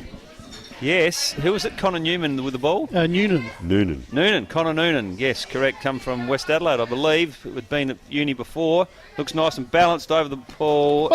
I'm not going to give any more players a rap as they line up. Come on, mate. Connor, you're better than that, son. Is that the best you can give us? Big Benny Watkins, who's pulled him back out of West Adelaide. He come back and assist Uni, and he finishes like that. That's 2 laps on the training track before you get on Tuesday night, Connor. This will be fascinating. We've seen the ball trapped inside the 50s at different ends of the ground through most of this contest. Can Princes find a way to break it? I'm not sure if that's the less risky option, but they found Hayden Jolly. Usually does something useful when he's got the football. Let's see what he can achieve here. Yes, he can. He's got the man further upfield. Now they're on. They're coming through the middle. The Red Men have gone from 50 to 50, and they've got the mark at the other end. That's their best passage of play today. Lockie Charlton by the again. country mile. Lockie Charlton has it, and he'll have another shot. And that's how you do it, Jacko. You do, but Tony, what do you think? I'm I just know he's your boy, Lockie Charlton. Studying him there, Sean, but he's gone a long way back and going on the last kick. Well, I might have a better chance at backing a player here with the kick, so let's just see what he does. He's very deliberate, isn't he? And, geez, have a look at Jolly in there, just having a bit of a chit-chat there on the way back. So he's just popped that straight over the goal umpire's head, and he's kicked 2 in a row there. Lachlan Charlton has just started to bring himself into the game, really, hasn't he? Yeah, well, what he did, he outmanoeuvred the uni defender in number 2, Alex Moore, who's just come into the side this week, and caught him flat-footed and was just able to launch off the one leg, guys, and he just couldn't compete height-wise. And do you think that that's the matchup? He's actually taller more when you look at him like this, but do you think that's the matchup? Because Sea Princes have all come up right up to the 50 and left that one out there. So if he's got good hands like that, maybe that's going to be the thing they're trying to isolate. Yep, well, let's try and keep it at 45. As we say, the Benny Watkins, you've got a challenge there. You've got the lads hot, kick 2 goals. Will he stay with the same defender or will he make a move? That'll be a test of patience. Free kick to PAC, should have been, got it, play advantage. Beautiful movement out of the centre. Goes to that player again. Much better effort there by the uni defence. Able to switch the ball out to the far side, and that's ended up with Harry Wellington, I believe, but not able to keep a big crowd over that far side of the ground, though. As the football goes through. And just the Prince's women there about to get ready for their clash. Looking forward to seeing that game too. Would they be the princesses then? Actually, it's not Prince's women. What am I talking about? The black and yellow. Angle Vale. The umpire having a bit of difficulty moving them back. Right. Draw the eyes back about 30 metres. There's a game on here, Division 1 game. So let's just keep our eye on the ball, so to speak, as it comes in. So over the top, here's Jolly. You're taken high, just bounces off, so to speak. Another this way, that way. They're going backwards to go forward, and there's a little bit of a stumble there. But they're starting to recover from their errors at the moment. O'Donoghue. Ben O'Donoghue ends up with the ball and he kicks that beautifully into Jake Pitt, who, guys, this is his second mark, I think, for the game, but he's struggled to be a real strong focal forward presence at the moment, and that's probably due to the numbers. But Jolly certainly stepped his game up the first 5 minutes of this quarter, or 10 minutes in, and he's had finished with the ball nicely now with Pitt having a shot about 45 out. Comes in now from 49 for 3 unanswered goals. Yes, he does. Princes are starting to convert their opportunities, and they're starting to break open this football game. They go to 3-4-22. Adelaide Uni 1-4-10. Jolly comes off for a rest. Trengrove goes on, and of course all the interchanges thanks to Interchanger, one of our great sponsors, part of our coverage this year. Thanks to Sports Interactive, collaborating with Filming Footy, and they are filming this weekend across the country. Remember, there's no footy in Victoria. I think 90 different footy games. That's amazing. A lot of cameras. So ball in the middle now, and you know what? Things are dried up. We're almost 12 minutes in. Adelaide Uni haven't scored this quarter. Up it goes. High lift there by Prince Alfred. Round the corner, just a bomb forward. This is that area about 60 metres out, but they're going to mop up here. And smart play there. One player went to the ball and the other one just hung off, whereas both Adelaide Uni players went to the ball. Just good, smart football there, Sean. Yes, Tommy Fisher now with the ball, transfers it over the far side. Much better skill rate coming from the PAC boys this quarter. Aren't they hitting the target much more often? Ends up with Bryce Woolard, who's had a lot of it this quarter. Will Dowwood charging through the centre. Goes long, looking for the young fella. Didn't quite hang on to it, Ollie Clark, but he'll have liked his game so far. That's Trengove going to the man of the moment. Uni, too high I would have thought there. And no, what's he paid there, boys? Dropping the ball. Yeah, you can't dispose. Let's have a look. Looked to be a little high for me, boys. Not sure about you, but anyway, the umpire's given his decision, and it's ended up with Charlton for goal number 3. Won't miss this one. 3 goals is a good return in a quarter. Big recruit from Norwood this year, and he's certainly had a big impact on the game this quarter. Well, it's pretty much as you expected it to be. That this is the Princes that we expected to run right. Took them a quarter to get adapted to the conditions here just starting to drop a couple of degrees for mine. We might get Tony on the Elders weather app in a second. Check the current temperature. Change has been made, boys. Carson Clark has now gone back onto Charlton after kicking 3. And Alex Moore has moved out to the half-back line. So all of a sudden it's an 18-point margin. Adelaide Uni are sort of saying, well, didn't we have the better of this for quite some time? Jolly in the middle. It's got it. It's got the hand pass out, and it's Princes again. Now they're winning the clearances. This is with Perryman. He's got a runner in Clark who runs hard to the zoo wing. Got to ask Tony Neal in a sec, do they need a fence out there? As it goes now, but language has stopped. And Tony, do they need a fence out there to separate the ovals? I know you like your fences. Ovals. No, not here. It's a beautiful picturesque oval, isn't it, down here? But like you said, they're warming up over there out the other side. But away he goes now. Comes inside. I like that. That's attacking football from Adelaide Union. That's a long kick. That's about 60 metres. But to no one. Ball bobbling around out there. Can they keep it in, Princes? They can. They've got confidence on the left foot. Or just a swinging kick, and that's a nice high mark.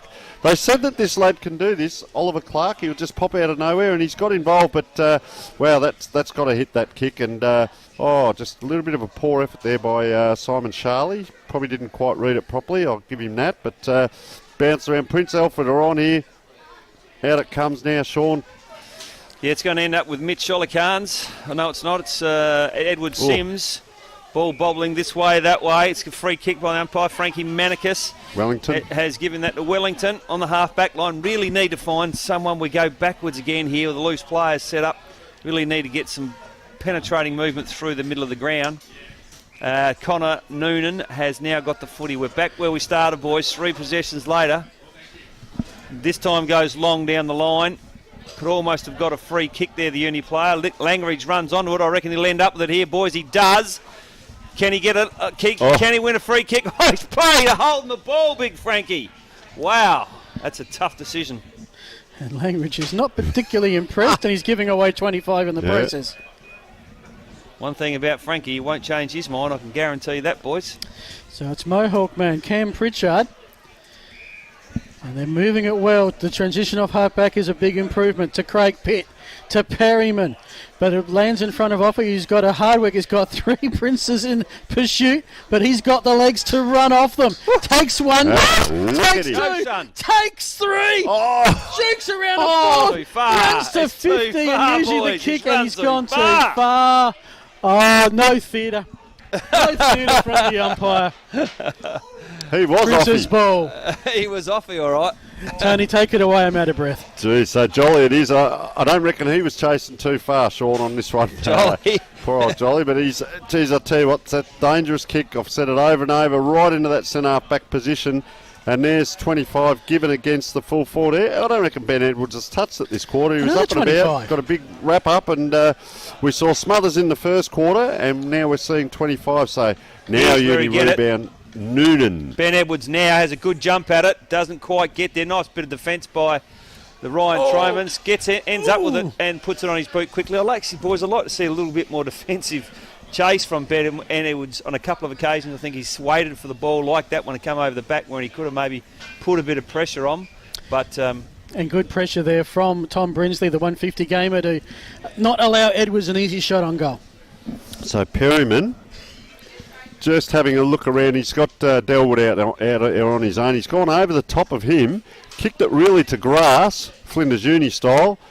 Back it comes Delwood. He's tried to dive there to put a shepherd in. It's going to come back to Delwood. He ran a long way to get that. Now, we've only seen one kick. Here's the second kick. Player taken down after the kick, after disposal, and they're going to be just outside of 50 here, Sean. Well, I'd hate to see the free kick count this quarter, boys, but Uni boys are just giving away a few too many free kicks for mine. Donahue ends up with it, running straight into an open goal. Bang! He can't miss from there, and he doesn't.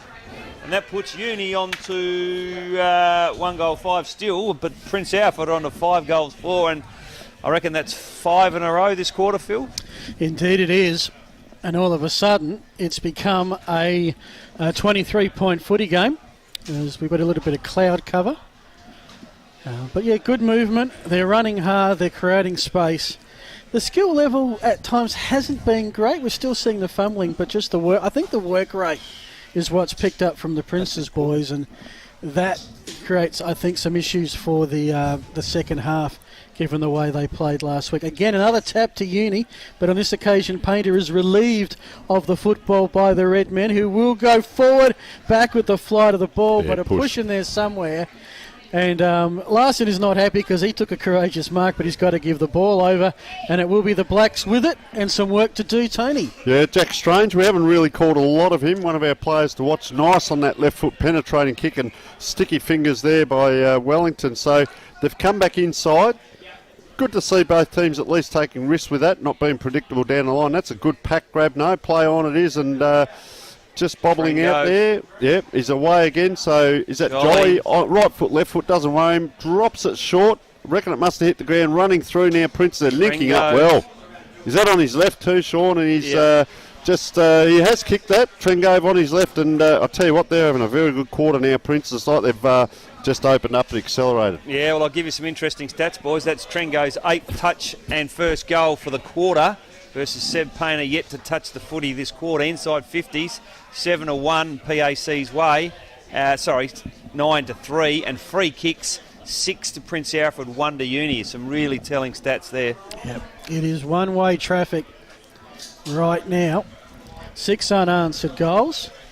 We're at almost into time on, and Uni need this. Well, they need a goal just to steady, as you're with Sean Jackson. Yeah, both sides running with one back. Uni, in general play, looked like they were running with 2 back early or in most of the first quarter, but now just back with 1. And mate, I think they need to shut down the hatches for the next couple of minutes, just hold PAC up. Scoring will be a bonus, but what they really need to do is be able to effectively hold PAC, but it doesn't look like that's going to be the case because Perryman's got the ball on the left foot going from the centre of the ground.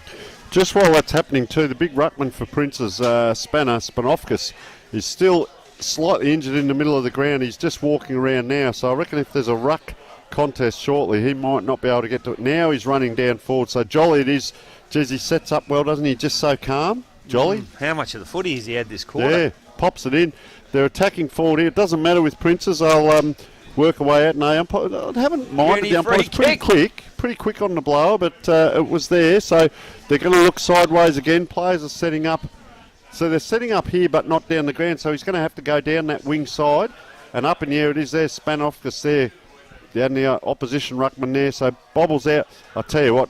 He's had a great game, Delwood, as well. Well, he has, and it's almost to the stage, guys, where I'd almost think about playing someone on Delwood because him and Jolly are setting the ball up. Wicks it is now, and that's the Tom variety in the middle of the ground. They'll run the ball on. Oh, he decides to go, know your capability, son. Goes long, high, wide, handsome, too high. Free kick to his brother. Mitch Wicks in the Tom and Mitch red wine.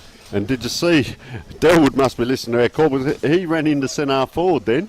He's playing off the back line. He's run into centre forward, but they went over the top of him. Well, I reckon what's happening, boys, I reckon Delwood's setting up as the loose player with PAC, so he doesn't have a direct opponent. But Trengove, guys, not a massive first quarter, but his second quarter, he's had 11 touches. I wonder if he changed his boots. Do you reckon Jolly's had more? He's had more effective, maybe. Yeah. I reckon he would have had 10, no worries, Jolly as well. But who's this?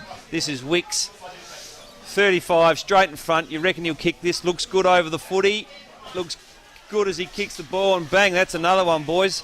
And that is Mitch Wicks' first and PAC's 8th, 7th.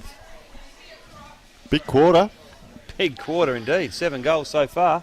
A reminder coming up at half-time, thanks to Business Plaza, we'll have all the stats from Lockie thanks to Dartfish. We'll talk about our Dartfish player of the game with Jacko and Tony. Hopefully we'll give you some scores from the rest of the OTR Division 1, and anybody else who wants to send us a score as welcome, and we'll even check the comments, which is mainly Peter M, who is enjoying the Red Avalanche thus far. Here we go, back in the middle. Again, another Uni thing. They've struggled, though, to get the clearance. On this occasion, they will through Ollie Carnes. Can they get a late one? Take something into the half-time break. Right now, it's a fumbling footy 30 metres out straight in front. And at the bottom of that is Tommy Sumner. Working hard was Carson Clark, I think. No, it was Jack Keynes. A little bit of a stray. Umpire gets in there pretty quickly, throws it straight up. It spills to Painter. Painter Ollie Carnes, can he get the snap from 50 out? It's about 30 metres out. Now it's Hamish Wallace. It's just Uni have got it. They can't get the free shot. And let's have a look, and it's a free kick. Will go the way of Princes. Adam Perryman will relieve the pressure. It actually looks like they're in a different gear. They're just so relaxed out there. The level head's jolly. Now he's pointing back out this side. He's telling the players out this side to run. They've got a ring set up out here if you get a long shot. They're going to go short there. Don't be surprised if this comes in. I think you're right, Sean. Look at Delwood. He's just doing his own thing, just jogging along. They have decided to come out here. Jolly's got it back. They've got 3 players out this side. If he can get the kick over the top here. No one manning up on Delwood, boys. Look there where it it is. ends up on Delwood again. I mean, it's obvious as they're in their own gear. Jolly, Delwood, Trengove don't have opponents. Yep. Do not have opponents at this stage. And, of course, some serious damage in a 7-goal quarter. That is a nice kick to Jake Pitt. Hasn't set the world on fire, but that's a lovely kick too. And finds Ollie Clark, who's been busy again, looking to play on. Held up nicely on the mark by Wellington. Goes back, looks for the long kick down the line. Only a little fella there to go compete in the air. Competes well. Mitch Larson's puts enough heat on. And he might end up with a footy here right in front of goal. Does. Handballs, finds Pitt. Set up by Mitch Larson's. Nice passage of play, son. Not a lot of him, but he competed very well in the air, and that is Pitt's second goal. He dribbled that ball through, didn't he, Jake Pitt? I say dribbled it through, he just manoeuvred his body in the right area and kicked around the corner. But there really wasn't a lot of pressure there. No, look, I've got to be honest with you, boys. When PAC have kicked 8 goals for the quarter, they've been able to set up without a lot of pressure from the back half all quarter, haven't they? The amount of times their good players have been able to kick the ball without anyone being within QE would be concerning for Big Benny Bowler-Watkins at half-time. He's going to need to readdress that. And speaking of half-time, can't be far away, Phil. Certainly not. Time clock stopped again. That's usually a good sign. Maybe it can only count up to 25. I think that's its limitations. Is that what it is? As you can see, the Dartfish, the Sports Interactive time clock telling us we've just ticked over 25. Another ruck tap. I'd be shocked if Jolly Princes again. have had any ruck tap. But now Princes have worked out a way to get the clearances. That's a hospital kick swirling around in the breeze, 45 metres out. It's going to luckily land in the hands of Strange for Princes. He's looking for Offie on the wing. He'll get the free kick. Now they've created a loose man because Jolly's got to work his way over. And a strong kick. Mark. Good mark. Nick Cottrell. Too far out to score. 80 metres out. Half-time imminent. Goes with a kick Benny inside Edwards. 50. There's Edwards. Strong. Nice passage of play, boys. Vice-like hands. It's the first time I can remember a transition from the back 50 to the forward 50 ending up with a mark. He's come inside here. Seb Painter, is it? With Yes. a grab. Probably no closer. A little bit different angle, but probably no closer. What's the umpire doing here? He's Not going played to the mark, boys. ball It's that on up. the ground. And there's the siren. So, wow, an 8-goal quarter by Prince Alfred Old Collegians. I'm not sure I'd like to be in the rooms at half-time Yeah. for Adelaide Uni. Well, this is when you earn your bucks as a coach. You've got to make a decision. What's he going to do with his players? Is he going to give them a tongue lashing, or is he going to plead with them? That's the decision he's going to have to make, and only Big Benny Watkins knows what he's going to do. But he would be, and they should be, very, very disappointed with that quarter of footy, boys. 8 goals. 8 goals straight. 8 goals I was straight. just going to mention that. It was 8 goals to 1. It was 8 scoring shots to 1. The 1 for Uni was a behind. The 8 for PAC, all through the big sticks.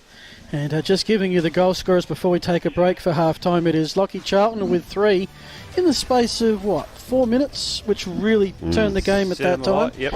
2 to Jack Pitt, singles to Mitch Wicks, Jack Trengove and Ben O'Donoghue. For Adelaide Uni, Nick Langridge. Any quick thoughts before half-time break, Tony? Well, Will Delwood, I've sort of said it was a game of 2 quarters. I know that sounds ironic, but Adelaide Totally agree, Uni, Tony. Yes, Adelaide yes. Uni had a lot of the play in the first quarter, couldn't capitalise. 1 goal, 4 goals, 1 would have looked better. Yep. Now we see Prince Alfred just put the foot to the accelerator, and now we start looking at the better players for the game. We start looking at the second quarter, I'd suggest. Yeah, well, I'm going to make a big statement. I'm going to tell you that Jolly played the best quarter of football I've ever seen a big man play. When I say big man, like, he looks extremely overweight, and it did not affect the way he played at all. Winter conditioning, it's called, Yes, Sean. he set the play up along with Doward, and Trengove got a bit of it as well, but it was Jolly and Doward for me who were the architects, and boy, is he dynamite with every time he gets hold of the footy. Fantastic quarter. Relaxed, isn't he? Relaxed. Yep. Well, on that basis, Hayden Jolly may be my cult hero as we take a break. It is Prince Alfred Old Collegians, 8 goals 4. That's 52. Adelaide Uni, 1 goal 5-11. Thanks to Sports Interactive and Filming Footy. This is the OTR match of the day. We'll be back after a break.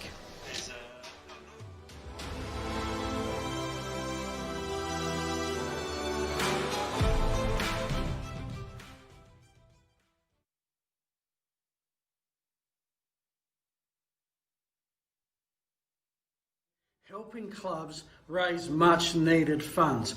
One of those is the Goody Saints. Let's hear from Craig Scott. The Goody Saints are going to partner with Business Plaza because of their track record, and also they're a major sponsor of the Adelaide Footy League, and they've brought in big companies like Vodafone and Catch Group. We feel we can better engage with our members and our players through the app, and I encourage you to get on board and become a member of Business Plaza.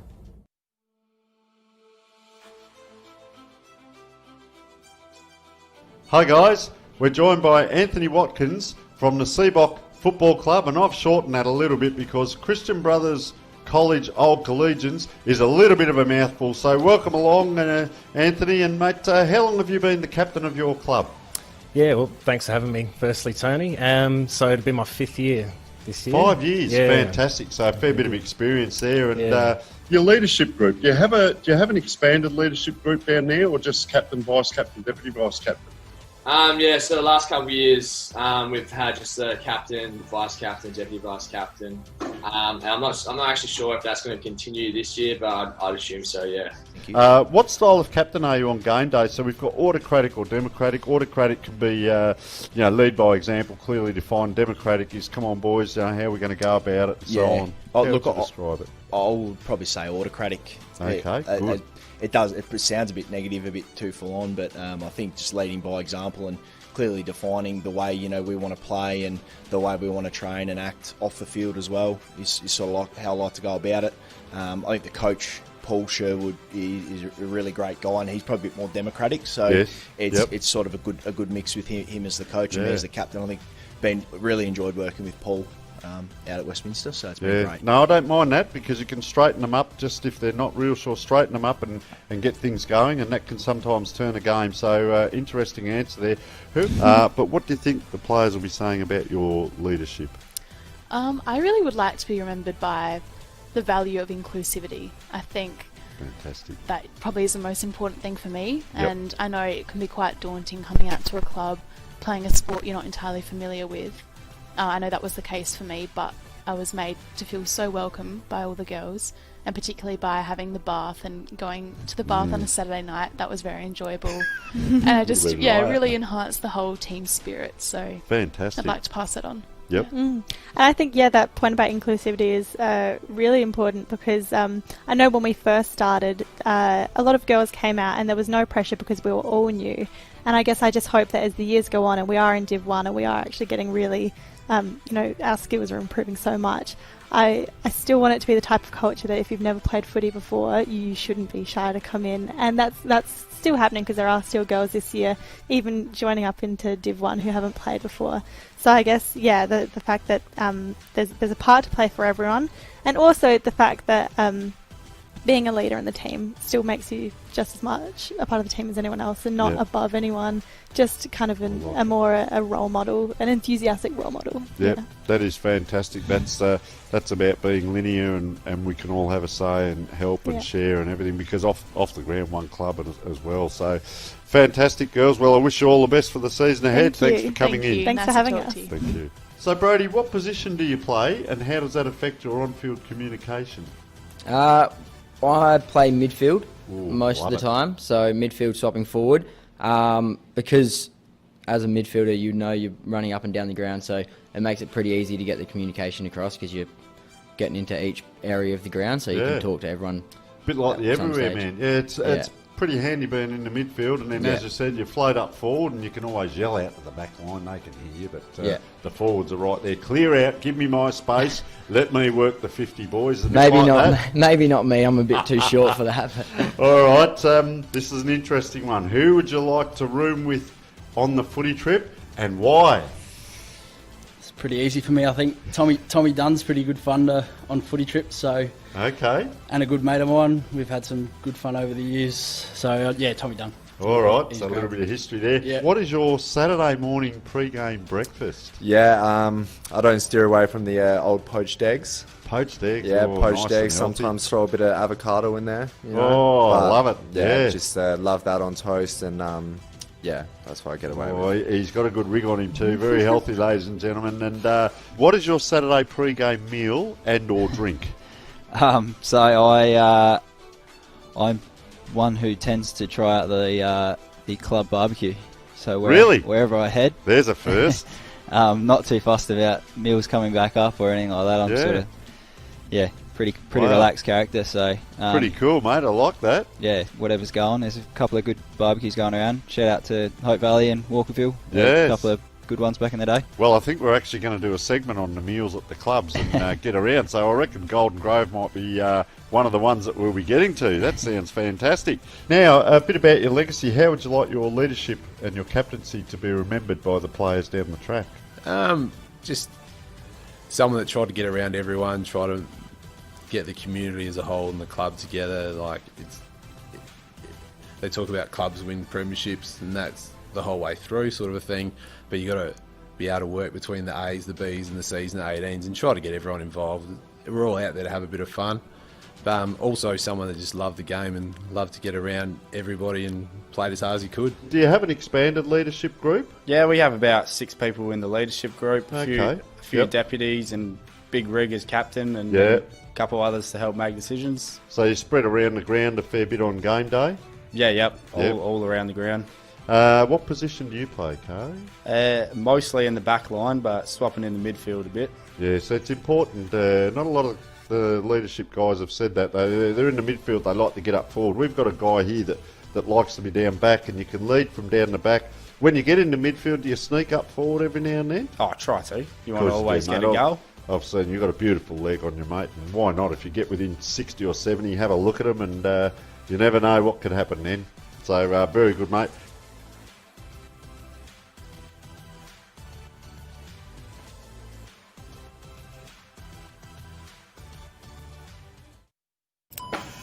Hey Jeff, where do you get your shoes? Catch! Catch! Catch! Catch.com.au. Screaming good deals. Catch!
Where'd you get that perfume?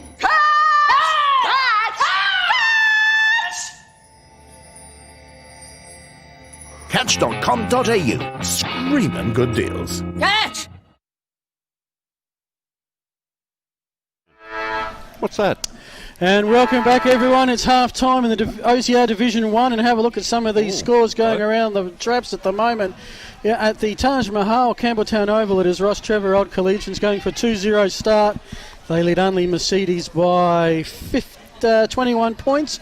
Bryson and Panamnor, that's at Edwardstown Oval. It is Brighton, but only by 8 points. Goody Saints and St. Peter's by 16 points. They're the close ones. Then you've got us, and then you've got Port District Athelston, where at half time, Port District are 15-5-95, Athelston 4-3-27. That is a 69-point lead off the top of my head. That's the scores. Let's look at some of the stats. Jacko and Tony, talk us through that first half. I think Tony summed it up best, a half with 2 quarters. A half of 2 quarters, indeed it was. And almost bruise-free football. That'd be the most disappointing thing from a uni perspective. The amount of space and free time their gun players were allowed to have and control the ball. And I speak, of course, of Jolly, Trengove and Doward. Trengove 13 touches for the quarter versus Painter 2. So Will Painter will need to step up his game. Defensively, the uni boys just weren't at it, were they, boys? That was the thing. Have a look at the hit-outs. Yeah. Not a lot in it, really. Turnovers, inside 50s. What have we got? That's 12 to Prince Alfred that quarter to 5 uni, so comprehensively won there. Turnovers, 9 to 7. Centre clearances, not a lot in it, but clearances around the ground, 8 to 2. And free kicks, we talked about during the quarter, 9 to 4. But clearly the lack of pressure by the uni boys on the PAC players was the problem. Interesting with stats, you'll see there the turnovers, Prince Alfred 9, Adelaide had 7, so Princes have got the higher amount. But sometimes that's because you've got more of the ball. Yes, so indeed. it's going to happen.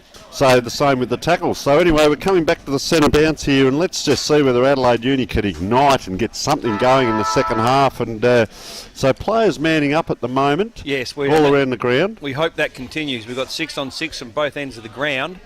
And the ruckman in the middle for Uni is winning the taps, but Prince Alfred are capitalising. So let's see if they come out on fire or Adelaide Uni can answer. So this next ball up could be crucial to a good start here. So look at the ruckman. Geez, he's up and about too. Look at him. He's crashing in there.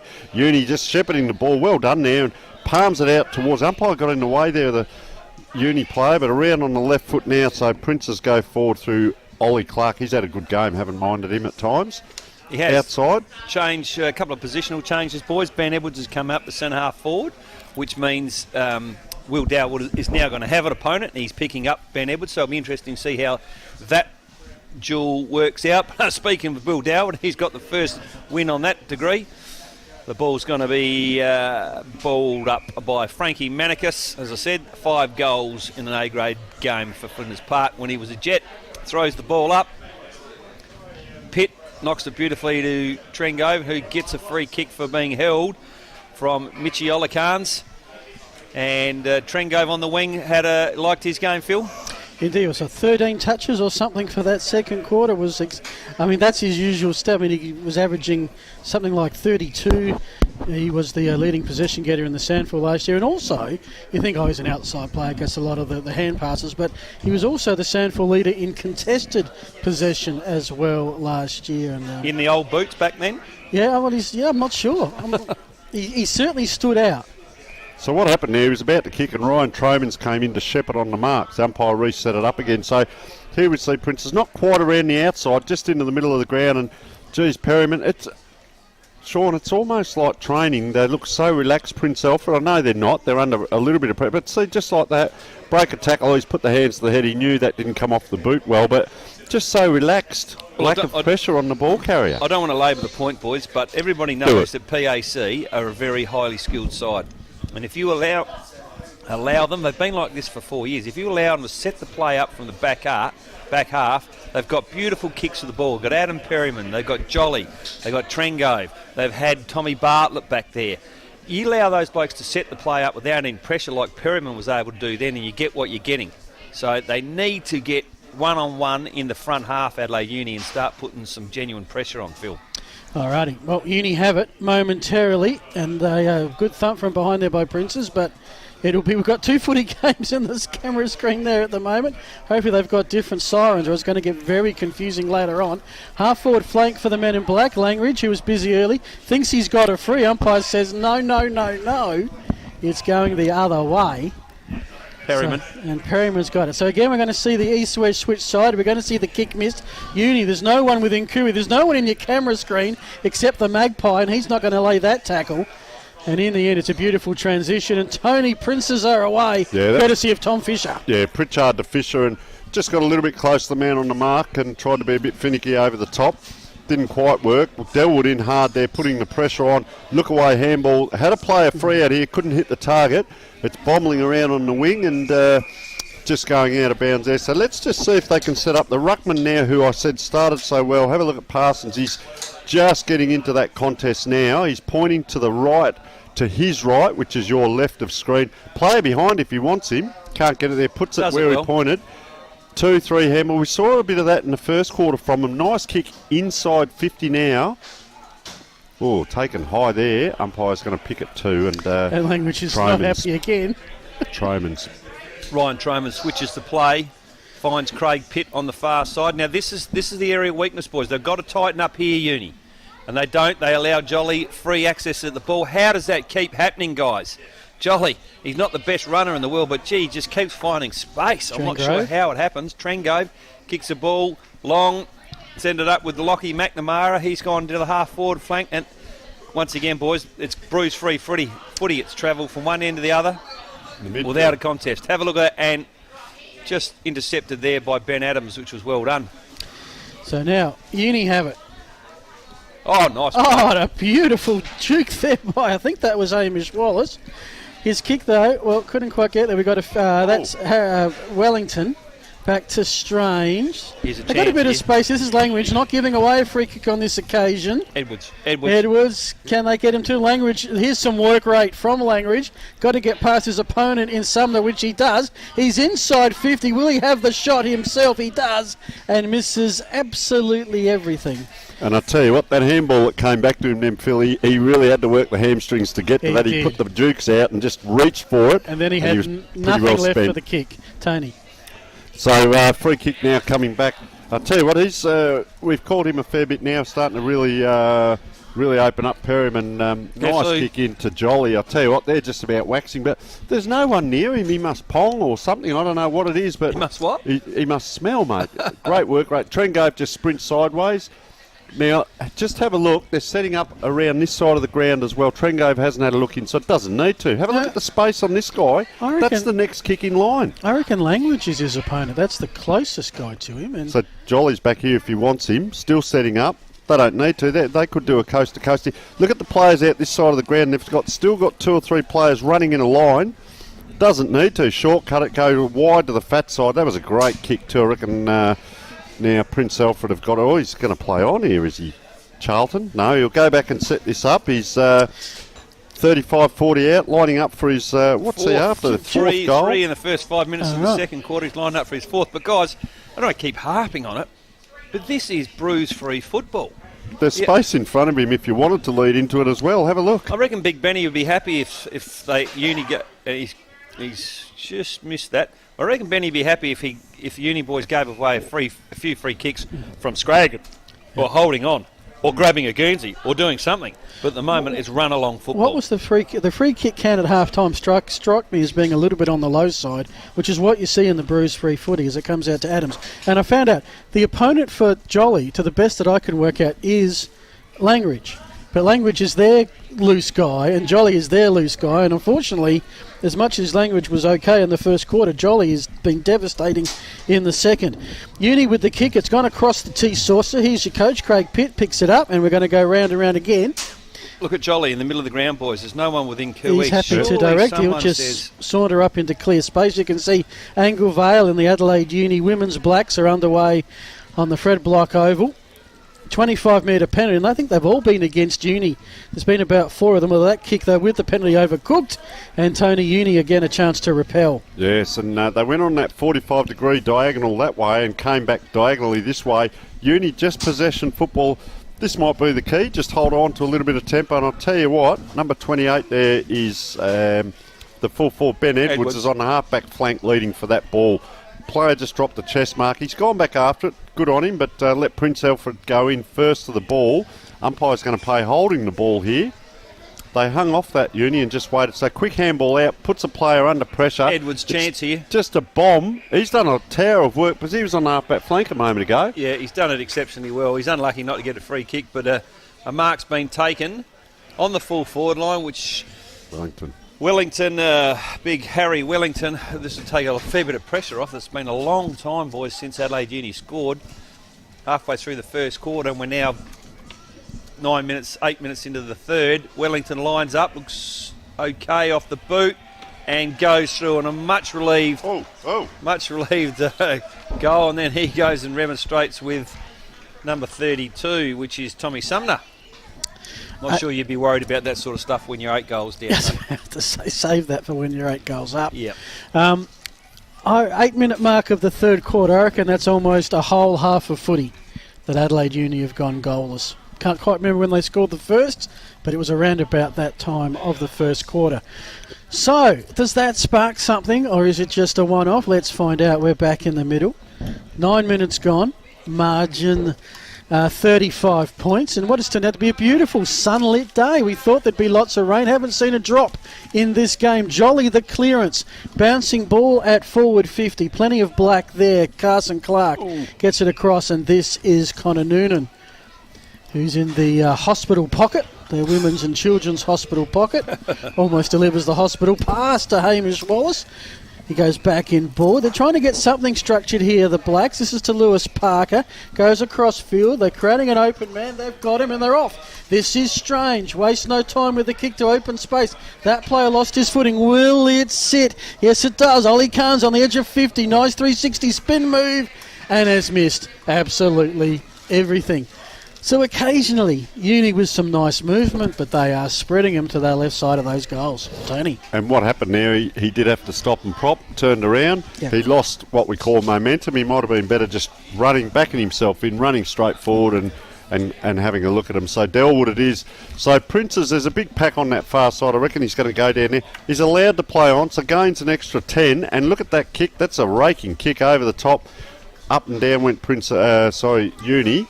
Ball on the ground now, and I'll tell you what, he's made a fair contest of it there. A couple of players, a little bit more aggression, Sean, but they need to be pretty much on top of it all. Yeah, good couple of minutes from Uni. Just reverse the trend for a minute, and if they can continue that, that's what they want, guys. Just a few ball ups, a few scrimmages. You know, just put your body over the line and hold the ball in for a minute. And there is no one on Jolly at all. Try and hold the scoring. Send it up was a boundary throw in just outside the Uni forward 50. Yeah, right, Phil. Jolly is there. He's working pretty hard, the big fella. And the second ruck for Adelaide Uni, Bateman's going to go up against Jake Pitt. And I can just tell you, Adelaide Uni are having a shot on goal, but it's in the women's game over the back. Okay. Well, they could probably tally both scores up and they still wouldn't be within cooey of Prince's at the moment. Although they do get a chance here for a clearance, the Blacks, across to Offie, who's almost in the cricket pitch area. Oh. The kick to the top of the 50-metre arc. Darwood was there waiting, saying, thank you very much. Let's see what he can do. Prince's with the ball in some open space. Ooh, Clark, holding the ball. Great pursuit there by Noonan. Well-deserved free kick, holding the ball. Tony, what can Uni do with it? Yeah, well, this is the kick. He's just looking around there. There's still a bit of movement there. Calling at the back there was our big number 28. So nice kick out of the pocket. Big Ben. And it's just gone straight through the fingers. Delwood again. Tackled, slammed to the ground. Not much retaliation there, and just holding it in. He's probably surprised at getting tackled, isn't he? Yes, well, Prince is just setting up here in their back half, or Uni's front half. Not a lot of movement around the ball. Now a player breaks for Uni. Can they get it to him? There he is, the player that broke that I spoke about, has a snap, and he was the only player moving on that pack. He was the one that ended up. and Perryman gets an own point. So Perryman will take the kick in. They've had about 3 of those from that position. I think they haven't got a goal out of any of them. So streams out on that left foot, and that's a 60-metre kick, and good strong hands out there by Princes. Yes, and it's ended up with Tommy Humphries. He kicks to the wing towards Pitt. He gets it, not sure where to go. God, all the time in the world, no pressure whatsoever. And a nice judged mark by Tommy Fisher. Just pushed the uni player under the ball. Jolly. Real lack of contest. This is where the guys, they need to have touch. The uni players do not have touch on their direct opponents. Have a look. This is a coaching 101 for Benny Watkins during the week. Let's get some touch pressure on, boys. Just very quickly, I'll tell you who's standing jolly is the umpire. Have a look. Who's the closest to him? So this is, who's got the 40, boys? Tom Fisher. Tommy Fisher. A fair way out. He's probably going to kick it from 45. Fair angle. Looks good off the boot. Oh, nice mark by, I'm going to go Clark? Pitt, but I don't think it is. It's Ollie Clark. It's Ollie Clark, indeed. Got told about this. He just springs out of it. I reckon he's full of fast twitch muscle fibres. Righto. Well, he's got a bit of an angle. Moves around, kicks it, lays it across the boot. And Frankie has paid that, and that pushes PAC. First goal for a while, boys. Is that the scoreboard correct? Is that the first for the quarter? It is No, Adelaide Uni. First goal for Princes in the quarter. Yeah, for Princes, I mean. Yep. So 1 goal apiece. Okay, much better. And inside 50s, guys, 5 apiece. And Uni tackles 9 this quarter to PAC 4. So they've stepped their game up. Yeah, so we're back in the middle. 14 minutes gone. The umpire quite happy to let players that they're not exactly sprinting to position. It means to see what the pace of the game is like in the final quarter. We did see Rocks run all over Payneham Norwood Union last week. Again, another Adelaide Uni are certainly getting first touch of the footy. Princes bottling them up though. This time they do get a bit of aerial ping pong. They'll get another touch of the footy. High kick in hope. Thumb from behind. Good pick up. That was Ollie Carnes for mine. Puts the ball in front. Who can run onto it? One-on-one battle. Ollie Clark there battling with Sims. Sims lost the battle but made up for it with a nice tackle. Keeps it inside 50. Jacko, as you said, that's what you want. Just keep it inside 50. Forced to stop it. Yeah, much better pressure the last few minutes, Tony. Yes, and I'll tell you what, the ground is bathed in sunshine. Thank you very much to the Elders weather app for that. 11.2 degrees they're telling us at the moment as the ball is bobbling around inside 50, and there's a free kick here Nick to Langridge. Uni. I'll tell you what, he's been battling away, hasn't he, Langridge? He's transgressed a couple of times. He just plays on the edge at times, and he's got himself into a good position here directly in front of goal. 25 out. As he just waltzes in there. Oh, a little bit of a skip. Not real sure about that. Waltzes in. And that's why. Bent the knee and out to the right. Come on, you blokes. He didn't want to kick it on the road, in all fairness. Yeah, that's fair enough too. Scuff the ball. Mum and Dad will tell you off, and then you've got to nug it out through the week to polish the thing. Then there's the insurance claim that comes with riding off a car. Yep, so Perryman to kick in once again. The left footer. This will go outside 50. You watch him. Will he play on? Does. Lack of heat. Surely they realise he's going to do that every time now, but good contest in the air. Big Tommy Bateman, I've minded his game since he's been thrown into the ruck. He's nice recovery too. He was the biggest man in the contest and the first one to recover. Yeah, I'm not sure what's happened to the other ruckman, but he's spent a bit of time now on the ruck. Beautiful handball from Paynter. Finds Edward Sims. He kicks it out space side. What's happened? Is that another free kick? Yes, it is. Wow, there's some free kicks coming into the game, and this has ended up with Harry Wellington, is it, again? Going to have another shot on goal. He's got one this quarter, has he not? He has. The last one. He's been the Black sole goal scorer in the last half of footy. And he's going for black to black. Yep. They say when you go black to black, you'll never go back. Here it is. This is our chance to see it, live it, dream it, smell it, need it. And kick it. And he's missed everything. He set it up beautifully. I think he kicked that under the armpit I think he did of the bloke on the mark. Come on, we can't set these up any better for the uni boys. They're letting us down. How about pushing this front line up so he doesn't play on as much? And look, and what you'll find is that there's a Princes player on each side that'll block Perryman when he wants to take off, although he's taken off now.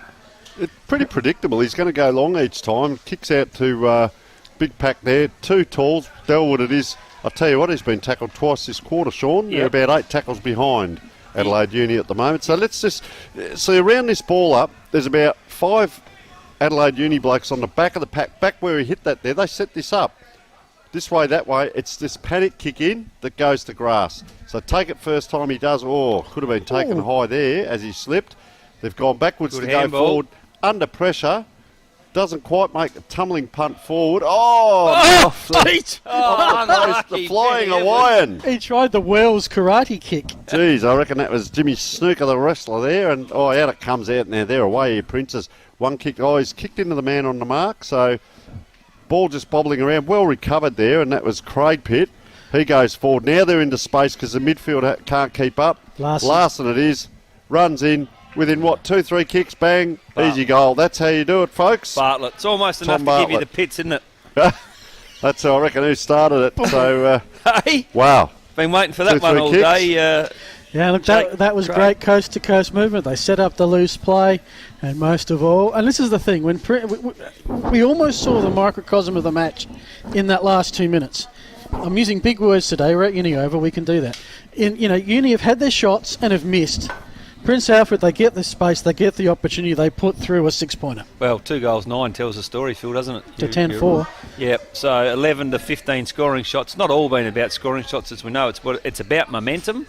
We spoke about that at quarter time. Uni had the momentum in the first quarter, didn't take their chances, and copped their fair whack in the second quarter. But they fought back nicely in the last 10 minutes in this quarter. Looked ordinary in the early part of the quarter, but the last 10 minutes have been pretty good footy from Uni, other than that. Coast to coast in the ruck. The big fella's back in the ruck for Uni. Number 12, Charlie Parsons. Good to see him back up against the might of Thomas Spanovskis. And Phil, who you got there? Oh, I've got a clearance to Uni, courtesy of Adams. A bouncing ball, eludes everyone. Running hard there. Didn't pick up the player, but it comes out to Tromans. Now ends up with Pritchard. Some good work rate. Clark goes down. Clark and Noonan's been an interesting battle in recent times. Yep. But enough time for the cavalry to arrive for Uni, but poor choice of kick. Craig Pitt was just roaming the defensive 50.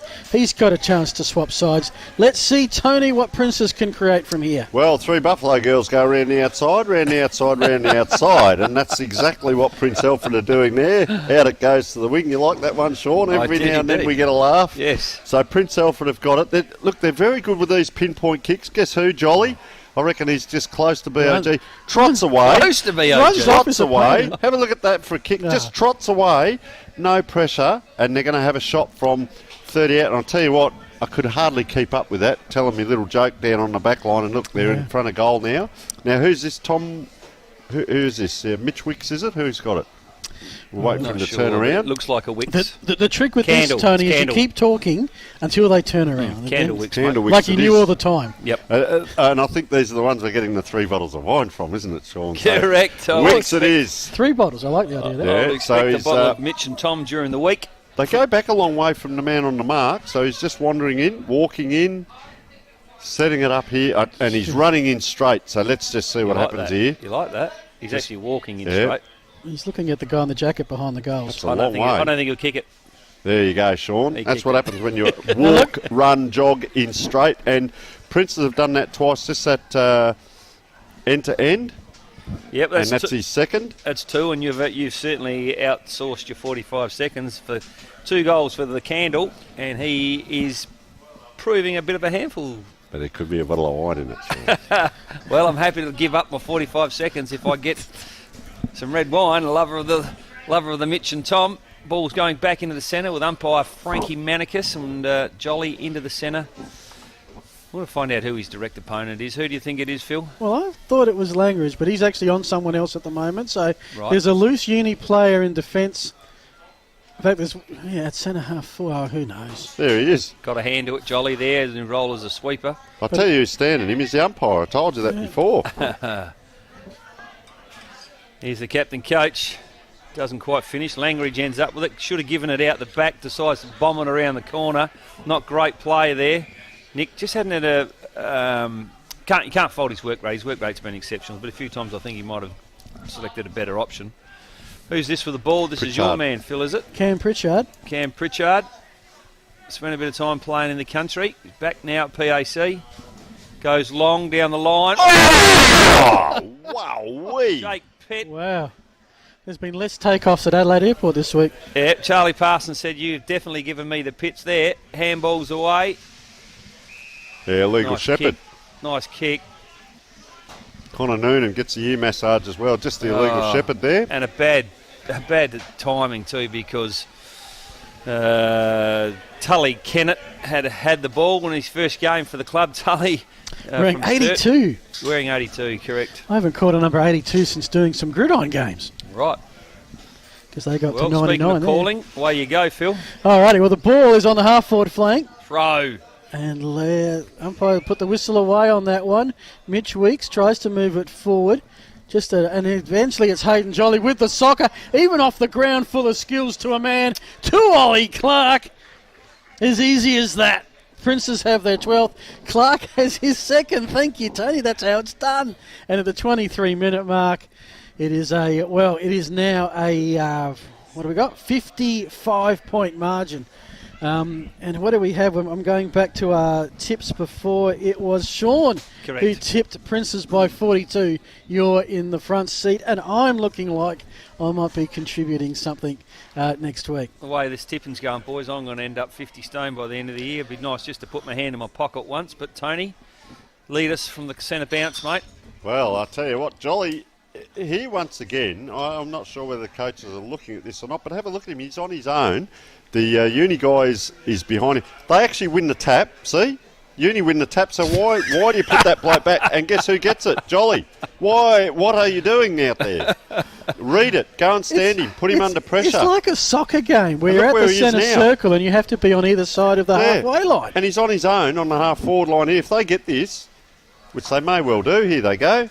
They'll go around the outside here again. Round the outside. No, come on, mate. It's been used once. And that's a call of holding the ball by the crowd. And the umpire's heard it and he's given it. So Uni are going to penetrate forward here, Sean. Right. Who's got it? Uni. Might be Strange, I think. Had a Strange. guess. Very strange. Looking for big Benny Edwards at the full forward. He's got 2 to beat. Makes a great contest. Follows his work up beautifully. Good tackle by Doward. Ooh. Gets it out. Strange kicks a nice left footer and finds big Ollie, little Ollie, long-sleeved Ollie, 20 metres out from goal, if that, on a 45-degree angle. I like the look of this lad. Offie. Off spin. Offie. Warney. No, he was a leggy, wasn't he? He was Tim May. He was an offie, wasn't he? Yes, indeed. Anyway, Michael Tuck or long Offie. sleeves, that might be easier for you blokes.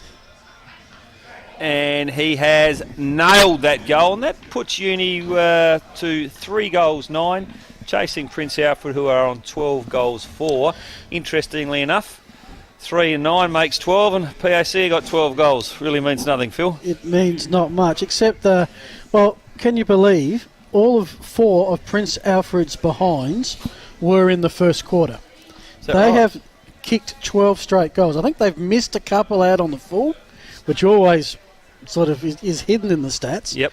But 12 straight on shots is pretty good. High percentage plays. And I'm not going to harp on something, but just so you know, Jolly's taken himself out of the middle and gone and stood one of their players. He's giving them a chance. He's gone and stood one of their players in his forward line. So they've changed him out. Nice, good attack on the ball there. Will he get it anyway, in? You wouldn't believe it. He's it's going to bobble up. Out the other side, he's gone the opposite side, has he, if he hasn't released that. So that could be holding the ball. Just taken out of there. Umpire must have just blew the whistle at the same time. So Lockie Charlton it was. No relation to Eddie. Ball thrown up. Uni tap. Goes forward. Free kick again. This time to Uni, and it goes to Benny Adams, who, I've got to say, I've admired his persistence. He's got a bit of dog in the fight and fight in the dog, Ben. Centre half back. Probably could have given a handball there, didn't. Kicks nicely though. Finds one of his own players out on the wing. Runs back to get the handball, doesn't get it. A little bit stop-start here for Uni. Needed to try and get a bit That was Ryan Marini. Ryan Marini. He is out there. Yes, have not seen much of Ryan Marini, I've got to tell you. You'll probably find he's Ben got Adams 20 again, touches. great contest, son, up against Jack Trengo. What was that one? There are some players when you commentate that you just don't notice for the Yes. game, and you look at the stats the next time. He got 20 touches, Yes. and I didn't call one of them. Yeah, no, and Ryan Marini may well be one of those, Phil. You're correct in your assumption there. Nice tap. Check side ruck play, beautiful. PAC. See you later, Tony. Go down and get the mail. Give us something. Who would you like me to go to, Sean? Oh, look, I think you've got to go to uni. All we want to know is, mate, what are they doing about, Jolly? What are they doing about, What were the scores for that quarter? Much better quarter for uni, though. Well, yeah, it's the highest scoring quarter. They kicked 2 goals for. Yep. Princes kicked 4 straight. Right. Adelaide Uni more scoring shots. Princes won the quarter. So I'll come back to you with some stats, and I think the stats will be a lot closer than they were in the second quarter, Phil. Just to give you the goal scorers for Princes, 3 to Charlton, 2 to Mitch Weeks, singles to Trengove, Bartlett, 2 to Jake Bitt, singles to Bartlett and Trengove and O'Donoghue and Clark. Singles for Adelaide Uni, there 3 to Harry Wellington, Aidan Offey and Nick Langridge. This is your OTR match of the day, a Sports Interactive production collaborating with Filming Footy. We'll be back after the break.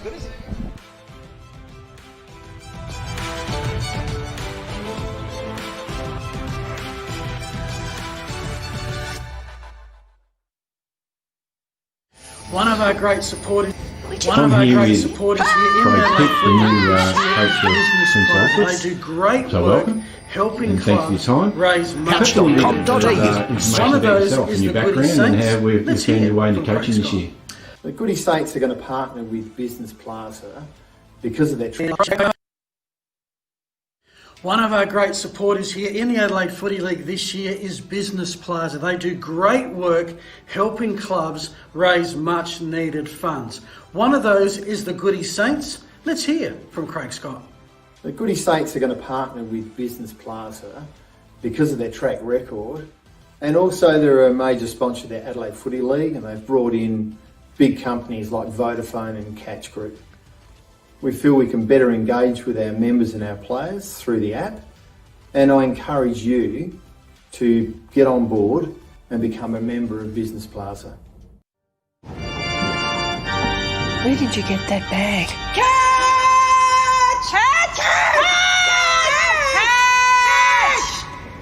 Catch.com.au. Screaming good deals. Catch!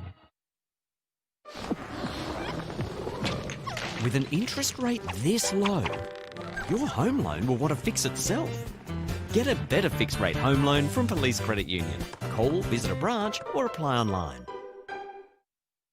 At Carlton Football Club, we use Interchange Pro software to manage our rotations on game day with our men's team, women's team and VFL affiliate Northern Blues. The software is simple and user-friendly and gives us a great idea of how to manage our players' rotations during a match. Interchange Pro provides concise information about players' time on ground and time on the bench. We can also see how long players have been on the ground and configure accurate alerts for individual players to manage their rotations and game time. Using the software, we can keep track of how many minutes our players have played on the ground and spent on the bench for the whole entire season, creating a database. We find Interchange Pro a great solution to managing our players' rotations on game day, and it'll be a great tool at community level too. Hey Jeff, where do you get your shoes? Catch! Catch! Catch! Catch.com.au. Screaming good deals. Catch!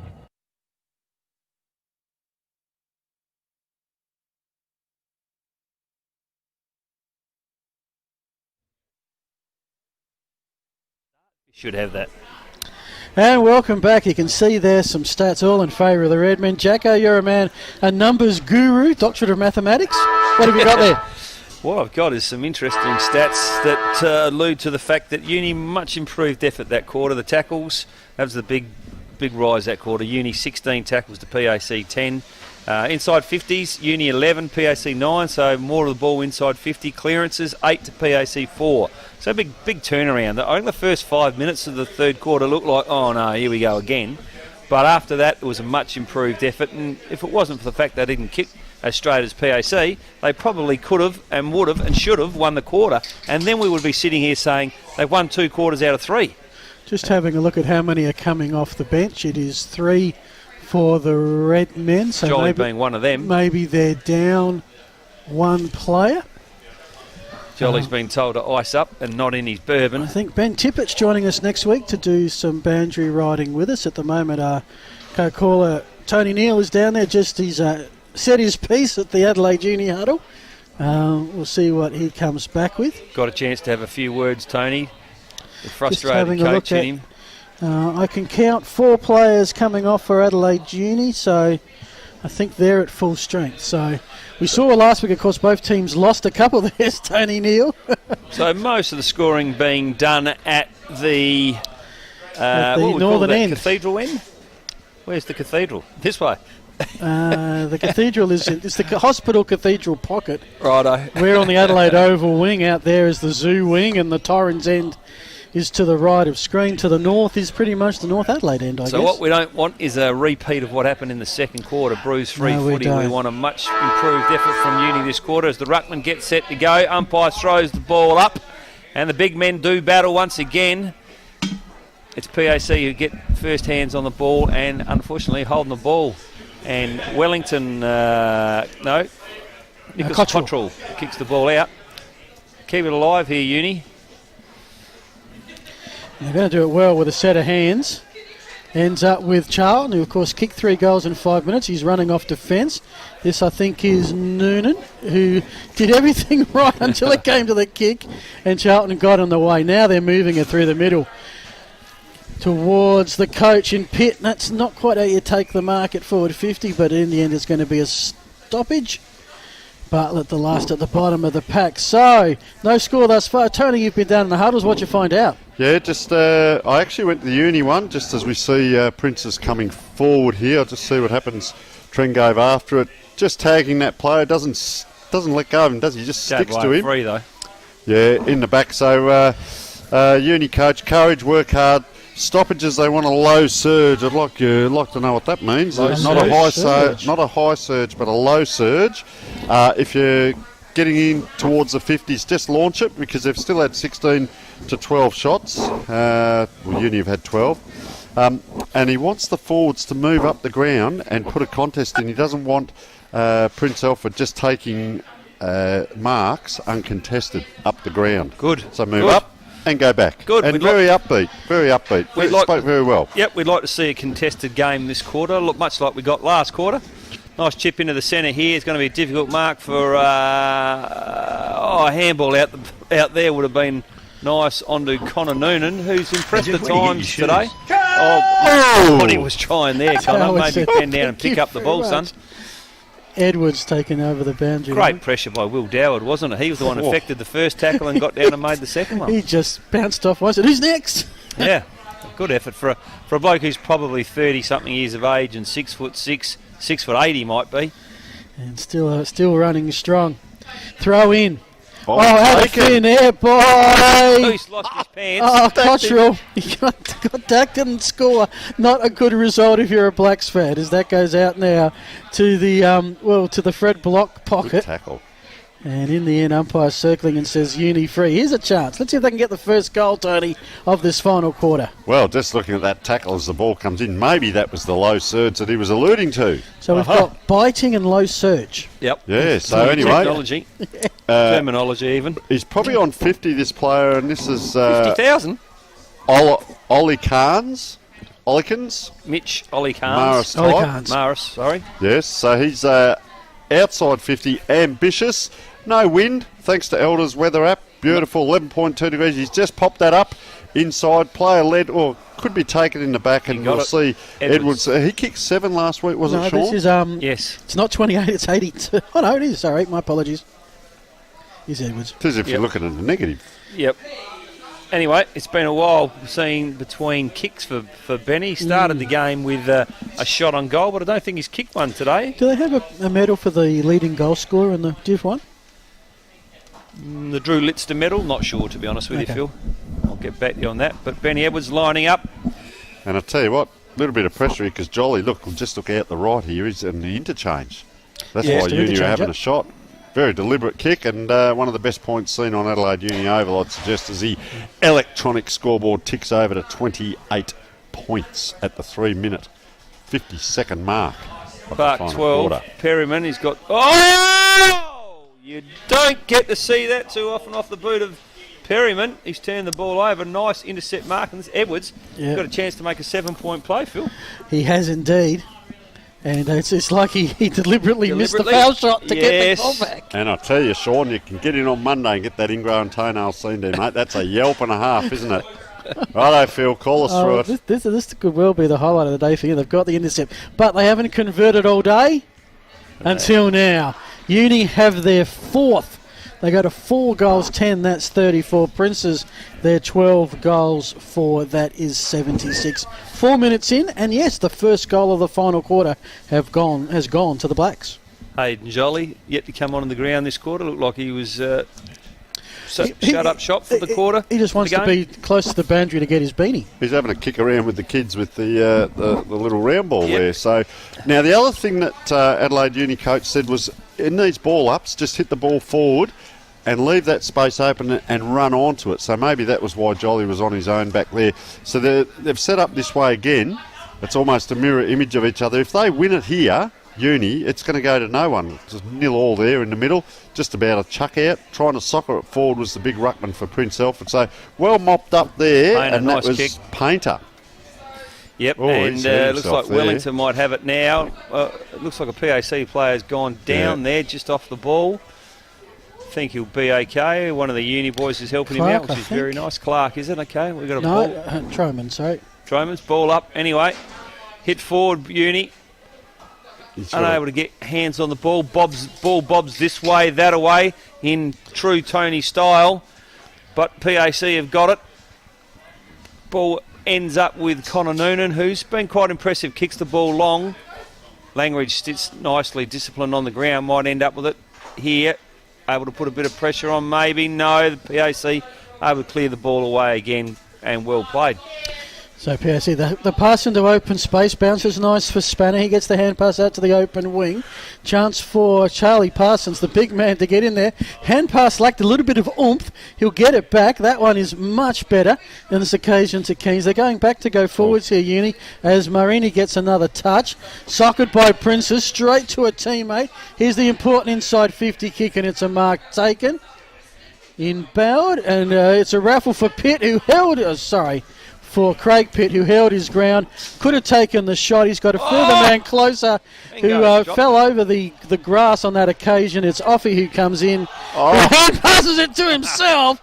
Oh, there's a play of the day. Do we have a play of the day on between the posts? He's back with the work He's rate. tried the same play. He's trying to play it to himself. If nothing else, he's gained 50 metres and stopped me from being able to pass on. Tony, take over. I'll tell you what, the coach had his arm around him at three-quarter time. I reckon he might have it around him again in a minute, but I don't know whether it'll be as friendly as he's just pulling himself off here in front of the commentary box, taking himself off. Right. And number 25 is about to come on, Edward Sims, who we haven't called much. So the coach says, you're off, and he says, yes, I am. The good news is, boys, Jolly at the 7-minute mark, he's back on. Yes, So and I'll tell you what, he might be just changing into a short sleeve jumper there, Offie, after that. He's done a couple of runs today. So ball on the far side, bobbling around out there. Oh, geez, I'll tell you what, has he booted that on the full? He has. It's hard to do from there. Pushed into it, wasn't he? Yep. And off the boot it came. He's battled hard for them, I will say that. Language, as we articulate the language around that. Yep, him and Adams have been, Noonan's had a bit of a go as well. They've had a few goers, there's no question about that. They're just going to live to regret that second quarter. So we're talking about the Dartfish player of the day who gets the exclusive Dartfish beanie, Jacko. Does Jolly have to get a touch in this final quarter, or has he already got it? He's probably already got it, in fairness. Hard for him to get motivated now, I would have thought. Is he back on the ground? He is. Has he gone back off, or is he still out there? Where is he? Yep, he's out the far sides, the Jolly watch. Umpire about to bounce the ball, or ball the ball up, I should say. It's just outside 50 for Uni. Good contest in the ruck. And we'll have another ball up. And the game has just gone into a bit of a lull the last couple of minutes, or is that the commentators? No, I think it's just the vibe of the whole thing. Players are starting to feel it, just their second outing. As the kick really with not much to it ends up with Pritchard surrounded by Black. Noonan decides he wants to fight for it. He's upended. Clark says my turn. Ends up with one of the bigger players in Cottrell. He goes down and just some hard work without any gain by either side on that occasion. 9 minutes gone. Princes have got the game won. It's a case of how far and who will get our beanie at game's end, Tony. And there's a lot of players around the ball at the moment as the ball just pops out. Oh, Trengove taken high, got the handball. Oh, there's a swinging arm just in the back play there. Yep. I haven't minded this young guy either, Oliver Clark. He's going to get better as the season goes on. To another young player, couldn't quite evade. I think he knew what he wanted to do, but couldn't spend it quick enough. So ball's bobbling around inside 50. Princes can still capitalise. Oh, he's handballed that back to a uni player, and he's gone into Princes mode. He slowed right down there. That's number Ryan 25. Marini. You won't call his name, but there he is, finally. Ryan Marini, and guess who ends up with it? Jolly gets it, gives Twice. it, gets it back. Gonna have another stat. You're going to have more stats in 5 minutes than the rest of the boys. Well, he's had 2 touches. I guess he gets grab. the beanie now. Yes. Right foot, left foot. That's Doesn't a nice matter. mark. Who's ended up with that one, Phil? Not Prince sure Alfred. from here. Yeah. Yep. They really have all got the same coloured boots. I wonder if that's some sort of a sponsor's deal. Oh, not Delwood, mate. Have a look at... Trengove it is. Big Spanners move forward here, the ruckman. He's just wandered down inside 50, see if he can snag himself a goal here. Look at it going around here. Trengove's in there, trying to put the tackle on. Just a bomb hack kick down towards him. And guess who on the outside? Oh, Jolly just Edwards. couldn't quite get to it. Look at Langridge still working hard there with the orange boots. Unfortunately, PAC Pitt. end up with it again, and it's been quite impressed by this bloke. Cameron Pritchard. Oh, that was nice too. Again, His now name. Pitt's got it and beautifully centred the ball to Mitch Larson, who was in a great position, but I'm not sure how you get given that much space inside forward 50, 30 metres out from goal, not an opponent within 5 metres. Boys, you got to be better than that defensively. Just a quick note. Larson is going for his first goal. Was one of 6 multiple goal scorers last week for Princes. When you get 6 players getting at least 2, Yep. you're really You giving defenders you don't know who they got to cover. You've got at least 12. Yes, you do. Jacko. He has kicked that one, Phil. That is, you're correct. Very correct. That is first for the day, and it takes PAC to 13 goals, 5. Very good kicking for goal. Another thing about their kicking for goal is they've had a lot of balls inside the channel from the point post to point post, which is obviously easier to kick. And maybe that's what's helped them, Tony. What are you thinking? I'm thinking they've had 8 goal scorers.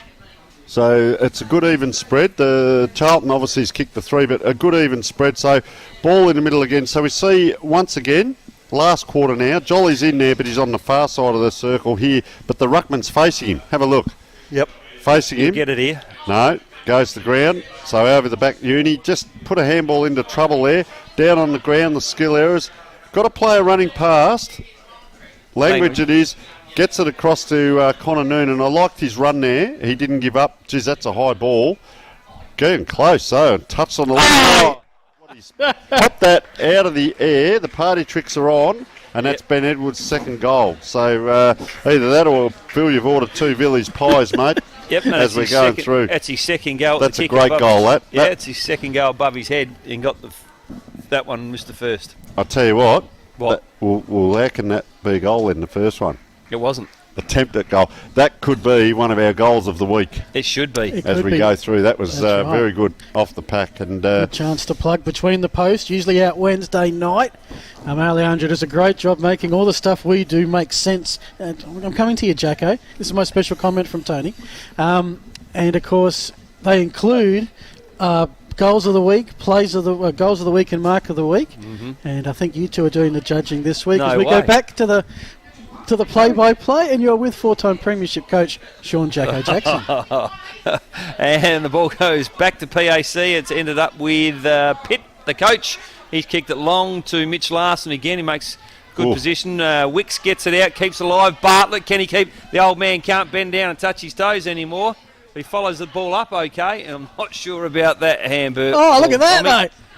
But if you're going to handball it badly and it ends up with the coach, I suppose you'll live with that okay. But Carson Clark for Adelaide Uni is taking the ball, kicked it long towards Connor Noonan, makes a good contest as he has done all day, keeps his feet beautifully, drives the ball long down the wing.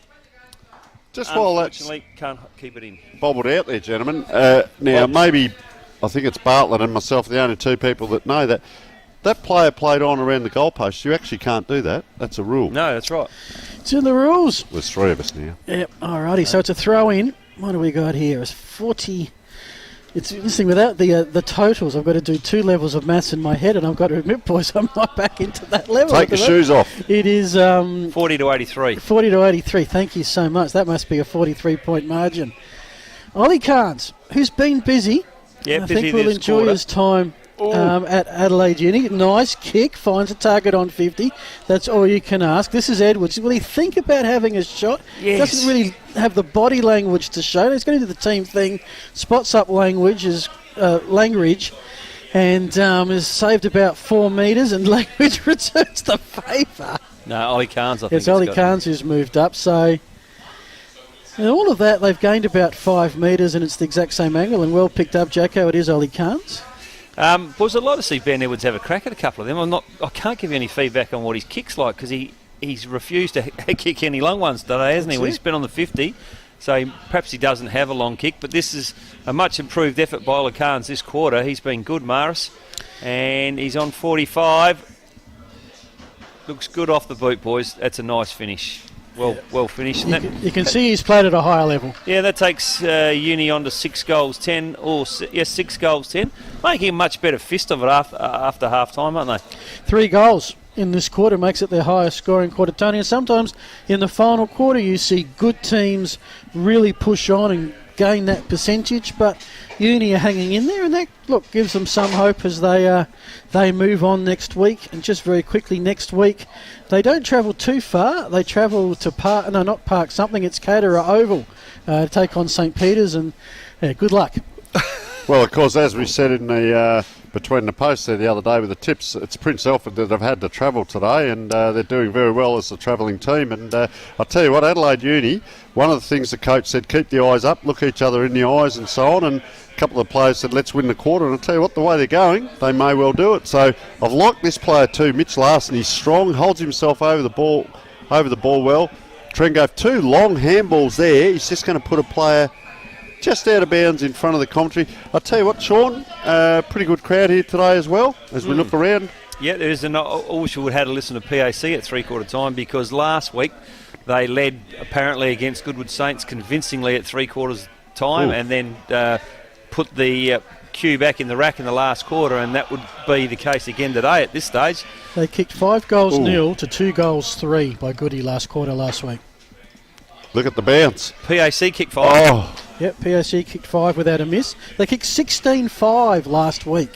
Wow. So their conversion of opportunities, Tony, is, that's a huge advantage. That's when the goal-kicking coach puts his hand out for a pay rise. Langridge, good grab there. Big Cottrell. Over the back. Cottrell. Liked his game too. Over it goes. Langridge again, inside out banana, no left footer. He's going to back up. He's going to get an extra player. Puts in the tackle. Bobbles around. He's done this all day long. He does have a go, and he's got a good second effort, so good on him. And what's happening here is the umpire's going to ball it up. Players are a little bit slow to get there, the midfielders. So up it goes. Prince Alfred win the tap. We're going to see a second tap now, and of course now the players still trotting in. They've all caught up with the game. So we're now, almost 7.5 minutes in. Umpire throws up, heads towards the boundary line. Player just doing he's got back up there. Big span of... How have you seen the rucks today, Sean? Yeah, tall. They've been tall all day, those two. Wow. Groundbreaking. Yeah. Tall and competitive all day, those two. Even from this angle. And Maris Carnes continues to have a good input this quarter, but that is nice around the corner from Seb Painter. In fact, that really is beautiful around the corner. Much reminiscent of his father, Jack, that one. Nice kick into the full forward. Ben Edwards is going to have a shot on goal. Please, Ben. Please. Have a shot. On behalf of all full forwards and the full forward union, do not pass this ball off. Just while he's lining up, Jacko, I'll give you a chance to take a breath before you call it. Post-game, thanks to Pro Smile Dentistry, the post-game wrap of this game, and we'll give you as many scores from around the Adelaide Footy League as they give us. Big Benny just outside 50, moves in, got a kick from about 43 metres out, looks good off the boot, and it's home! He kicks his longest goal for the game, and that's his third for the day, Phil. All of a sudden, goal, I think, and that's his third for the quarter, if I've got it right. Yes. Right. The first one did his own work with the intercept. Then he's got 3 and will be the leading goal scorer. And with 10 from 2 games, possibly the leading goal kicker in OTR Division 1. Could they get around up? The mark. Could they get up from here, Phil? Tony? Just looking at Spinofkis, the ruckman, he's come off and he's really in a bit of strife there now. I reckon he might have cramp or a sore foot or something. Right, so there's Mark Sodas from down there. He's done a fair bit of the shirt work. on in an 8-degree day. Sodas just trying to He show calls off the some muscles. footy. We'll get him up here to... Yeah. So up it goes in the middle. Once again, Adelaide Uni win the tap. Jolly at the back. We called that right foot, left foot out to the wing, just diagonally. A little bit forward there. They're going to come back to where the ball came from. Oh, no, they're not. It's over the top. Offie can't get there. Bolden Offie there, so it's taken on the wing again. So we're seeing 3 or 4 possessions with the ball back in the same spot. Pritchard with the ball now on the half-back flank. Left footer, I think, isn't he? No, right footer, or goes either side, switches the play over to Cameron Pritchard with the ball now. How about that? There's 2 Pritchards out there. Who would have thought? Don't you hate that as a commentator? Welcome to the commentary world, Jack. No wonder they won't let me call the game, folks. Tommy Sumner's got that. We've gone 33 to 32. He's looking for number 31. There's not one in the side, so he's going to have to go back to 33. Pritchard, he's looking for 32. Finds 18. Ben He was the guy, O'Donoghue. and that was the one who had it before. Donahue and O'Donoghue. Pritchard have similar haircuts, Right. and that's what confused you when you go off the hair. Adam Perryman has it on the zoo look wing. at that kick. There's numbers here. He comes to Jolly. Jolly will do something efficient with it. Yes, he does.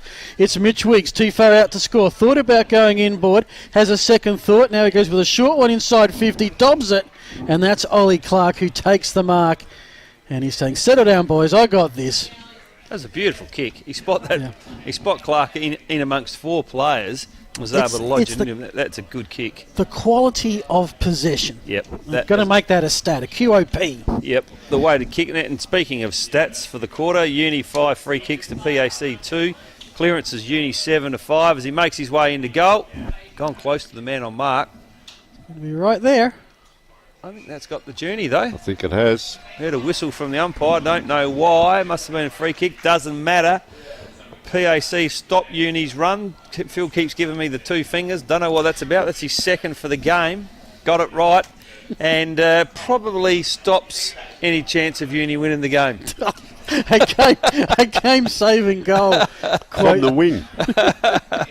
That pushes the margin back out to 38. Oh, 3 or 2. Okay, we're going to argue about how many he's got later on. We do have to reach a decision because Tony has to dash down and drag up our player of the game. Well, 21 gone. Yeah, good point. Well, I might let him sing the song. I think we're all in agreement. So I'm thinking if you show the, let him know.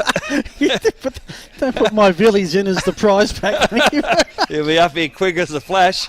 I need that as our promotional tool for the next 7 weeks. So Uni on the far wing and he's played on, he's ran himself into trouble. The umpire says, back you go, son. Looks like Back Frank's you go. controlled 2/3 of the game today in the umpire. Is it just the way it's worked out, boys, or does he stand out a bit more? Has he paid more frees? Sims into the middle, not sure, Sean. You can work on that, mate, and we'll call the footy. So Kennett. Ball's in the middle. Kennett it is, haven't called him much. Number 82, high and long. Can we see Edwards come out? No, we can't. So nice strong grab back there. Way he goes, out on the right foot. Guess who? Jolly. Oh, I'm right. It's a jolly good call too.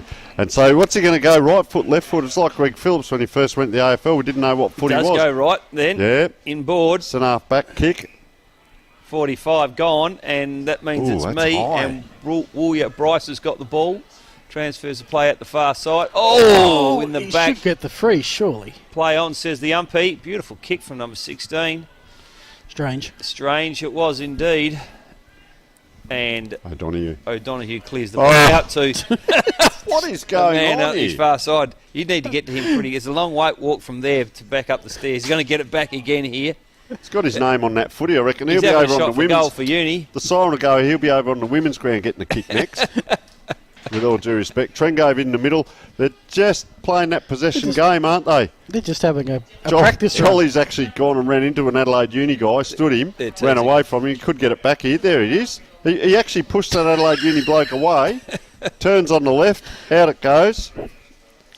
And no one's looking at him. No, look, Ooh, look, here he is. They can't run away from him fast enough. He'd had enough at the 6-minute mark, and the coach said, "You're going to have to go back on. Someone's come off injured," and he still racked up another 7 or 8 in the last 10 minutes. He's trying to hide his hands. He's put his hands on his hips. He's saying, "Don't kick it to me. Yeah, I don't want it."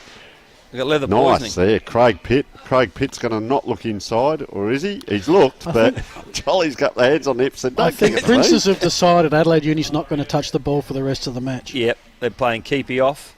But they're still structured. Look, in all seriousness, the players through the middle are still calling out, setting up. Big pack forms, bobbling around on that far side. After that ball now, Uni, and it just bobbles out way out there. A lot of bobbling going on. Well, it is, Sean. That's what happens when it's on the ground. Hey, look, you do learn when you call to have to make up terms, just waiting for something to develop. Bobbling. Umpire throws that in spinning. Look at that ball going around. It's got Jolly written on the ball. Yeah, it has. I guess so. He's got it. There it is. Okay. And he runs off here. He's going to get it back if he wants it. No, this ignored. I'd be dragging that player. It's Jack Trengo for not using him. But no, it's okay. Adelaide Uni have got it. They'll give it back to him. Ryan Marini's got the footy now, or had it. One of the two. I think he has got it now. Ex-Pembroke and North Adelaide footballer. Spent some time at Payneham. Kicks the ball long. 2-on-1. Going to be difficult for the Uni player, but he makes a good contest. And the players look like the commentators. They look like they've had enough for the day and are ready to shut up shop. But I'm ready to go. Four calls left in yet, Sean. Come on, mate. Lift. Come on, Jack, fire up here. Around the corner. Can he take it? Tommy Bartlett. Yeah! Oh! Tommy keeps his feet, though. Still in the contest. Oh, he may get a free kick. Give him something, Frankie Manigas. Nothing.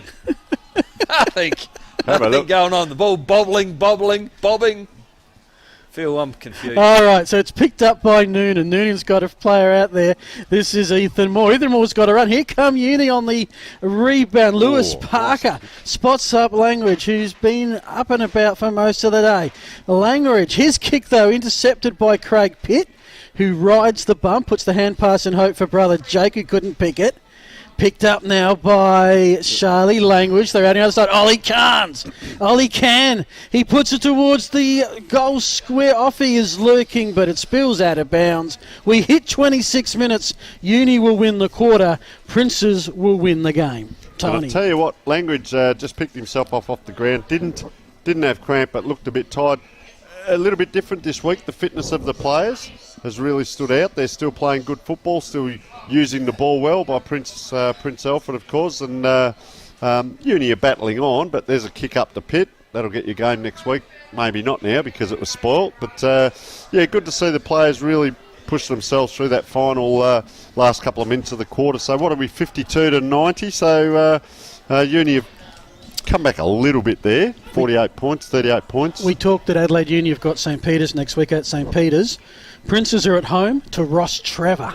Oh, well, that could be a good game based on last week's form.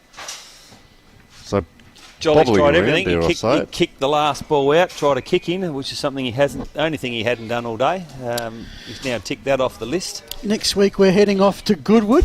What'll be an interesting battle for the finals. We'll see the results end of game. Goody Saints and Port District, the live stream from Goodwood from 2 p.m. Well, Port Districts were certainly up and about at half-time today, weren't they? Making short 15 work goals of around the corner. Athelston. It's a good goal around the corner, that. Who's ended up with that? Edward Sims, I reckon, or Thomas Bateman? Edward Sims. Sims it was. So nice little goal around the corner there as we see Adelaide Uni not giving up. Have they won the quarter? By a mile. Is he related to Trevor Sims or Stephen Sims? This quarter, Adelaide Uni have kicked 5 goals, 1. Princes have kicked 2 goals, 2. Yeah, well, there you go. Win the quarter. That was what they spoke about at three-quarter time. It's a good sign to see they haven't just thrown the towel in because it could have really blown out. And I think, Sean, you alluded to it. The second quarter pretty much set it up for Princes. Yep, I'm in danger of being overtaken in the tip for the day at 38 points. Is that still the margin? No, it's not. It's 32. 32. What do I have him at? You tipped 30. You tipped 45. Tony's got 35. Tony. Thank goodness. Tony! Gets the win. As do Princes. You were so excited for Tony, and good on you, but it means you're the loser, Phil, and that's all that counts in terms of buying. Still got another week. Hang. say that just yet. We'll get to that hello. shortly. But to Hello. the game itself, it is over, and after it was a dominant second quarter, proved the difference. Prince Alfred 14-6-90, Adelaide Uni 8-10-52. That is a 38-point margin in favour of Princes. And Tony, you've got a job to do. I think you know where you have to go. Hayden Jolly. Yes. There he is. choice. I'm going to piggyback him up the stairs of the what do you call that thing? Grandstand. Yeah, it was only about 5 steps, mate. I'll do it. Yep. No, good on him. He played a really good game now, and we'll get him up here. We'll let him go and sing the song first of all. Yep. And then we'll get him up here and we'll ask him a few questions. I'm interested in why no one went near him, so I might have a bit of a problem. Just have a finding smell him. and just see whether Yeah. he's, We'll find out if he brings him back I might up have here. a problem there getting him. It was that final quarter. Princes did kick 2 goals. 2 Adelaide Uni kicked 5 goals. 1, as mentioned, the final margin. Well, we've got 8-10. The scoreboard says 7-10. So let's just check the goal umpiring. I think the goal umpires might be Conferring. We got 7 or 8. I've got 7. So I think it is 7 goals, 10. Anyone got 8 goals at all? No. Only off the Only chart off the screen, here. okay. So 7's that put closer to me winning? It does. Thank you. That difference is the difference. As long as I'm not shouting this week, is that right? You are receiving, and I'll be giving, and it's all good with the world. So let's just replay that final score. It is Princes 14-6-90, Adelaide Uni 7-10-52. We're on air for about another 28 minutes. We are going to take a break. We'll let Hayden Jolly sing the song, although, Tony, I wouldn't let them get too far because Princes are changing in the other change rooms. You've got a lot of walk on your hands. And we'll be back maybe with the best player or a very long summary from Jacko with all the Dartfish stats. Our Pro Smile Dentistry post-game wrap will be up after the break.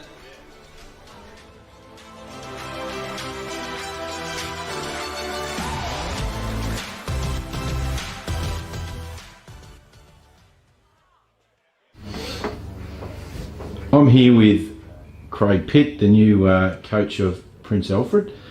So welcome. Thank you. And thanks for your time. Perhaps a little bit of information about yourself and your background and how you found your way into coaching this year. Yeah, so I originally grew up in the southeast, so I'm a boy from Lucendale. Spent most of my junior days down there till I was about 15, and then I came up to Adelaide, went to PAC college. From there, played obviously for the school team, played a bit of state footy, which was good, and then played majority at Glenelg. So played out there for 6, 7, 8 years, something like that.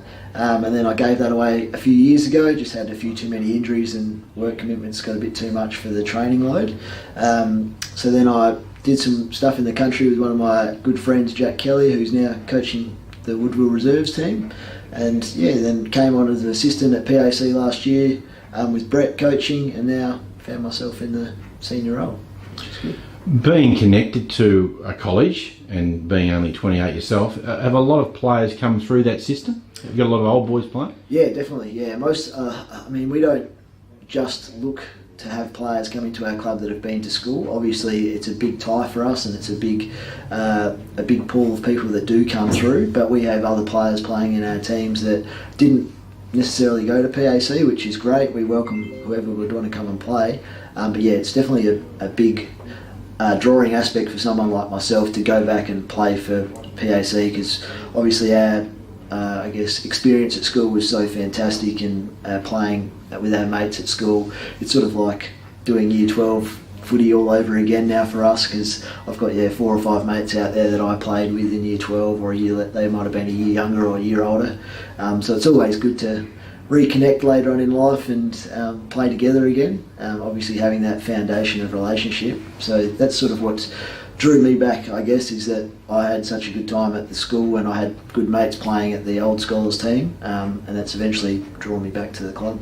Yeah, fantastic. And I was going to ask you about your coaching philosophies and what you're looking at providing for the club this year, but it probably comes back to what I was saying about players that come through the school system. I travel around Australia, and the point system has become very important to clubs because they have to keep their players and bring them through the junior ranks. So is that part of your philosophy, to bring those players through the school and build that camaraderie? Yeah, definitely. We go out during the year and help out with a few trainings at the school, like first 18, second 18 trainings, and try to really keep that relationship between the school and the footy club really strong, because that is like our junior club. We're not like some other clubs that do have junior ranks that they can bring their players up through. The school is really our junior club, so we like to keep that tie and relationship as strong as we can, and we really enjoy working with the young kids. And when they come up, I think we've had over 15 or so come up from last year's Year 12 to playing this year with us. They just bring such good energy and enjoyment back to the club for some of the older guys that might have been doing the same thing for years and years. It sort of reinvigorates people a little bit as well, having those younger, more sprightly fellas running around. So yeah, it's fantastic to one, have such a good pull to pull through, I guess. But yeah, it's a relationship we really care a lot about and look forward to continuing in the future. And that probably brings us to recruiting. So of course there's players that go out, so there's players that you'll miss, and I'm sure you can touch on those, but there's also the players that are coming through, so your younger players, and perhaps you might want to mention a few of your important recruits you think will perhaps take you one more step this year. Yeah, so thankfully we only had one guy from our grand final team leave. That was one of our ruckmen, so obviously they're hard to fill, those big tall spots. But yeah, we were fortunate enough, we signed four important players for us. We got a guy called Cam Giles, Lockie Charlton, Adam Waters, who did play for us last year but was on Norwood's list at the same time, Bryce Willard. So they're all actually PAC kids to start with, but they've gone off and played either SANFL, or most of them played SANFL. Cam Giles, I think, was on the AFL list at some stage, but he went back to his hometown in the Clare Valley League, and yeah, they've all been drawn back to our club, which is fantastic. Some of the younger kids that come through, we've got a few. Like I said, we've got 15 plus of them, so I can't name them all, but we've got a few that have probably impressed on the track a bit. Young kid called Jordan Neal, he's been really good. He's quite a big, strong, athletic guy for an 18, 19-year-old.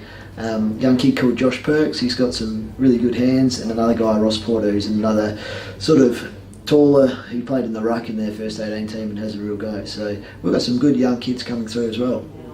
And an important recruit in Jack Tringrove. Yes, I forgot about him. So Jack, yeah, I guess for me, I see him as a recruit, yes, but he's probably one of my best mates. He was part of my wedding party and everything, and obviously he had big decisions to make after his AFL career. He was in the system for 10 years. Obviously any SANFL club was trying to get him and wanted to pick him up because he's such a good leader and also still a great player. Obviously I think he finished second in the Magarey last year after missing 8 or so games. So it was just more a decision for him whether he wanted to pursue that, I guess, semi-professional style of footy after being in a professional system for 10 years, or whether he wanted to back it off a little bit and just get out and enjoy his football and have a bit less pressure on him, I guess, a little bit less attention, and just have some fun. So I think he's chosen obviously to come back to the PAC where we went to school together and played together. So yeah, I think he was just looking for a nice, enjoyable year of football for a change. Obviously had a lot of injuries through his career as well, and I think it would just be hopefully something fun for him and to enjoy, and remember that football's not always serious all the time. Yeah, well said.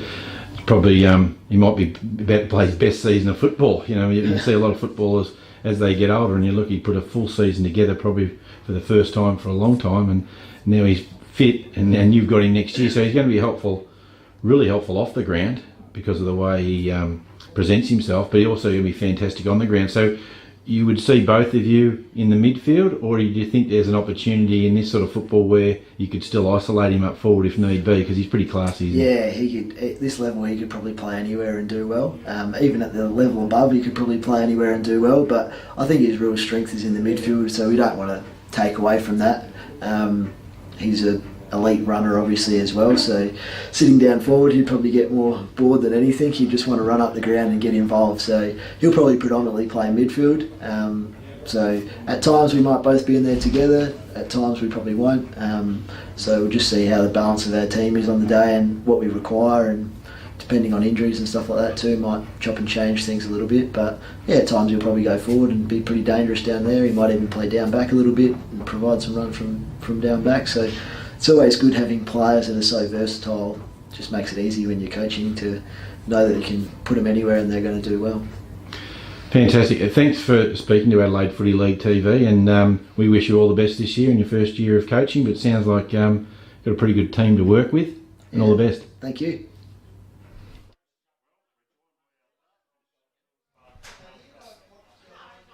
Hi folks, we're joined by our Dartfish Player of the Day, Hayden Jolly.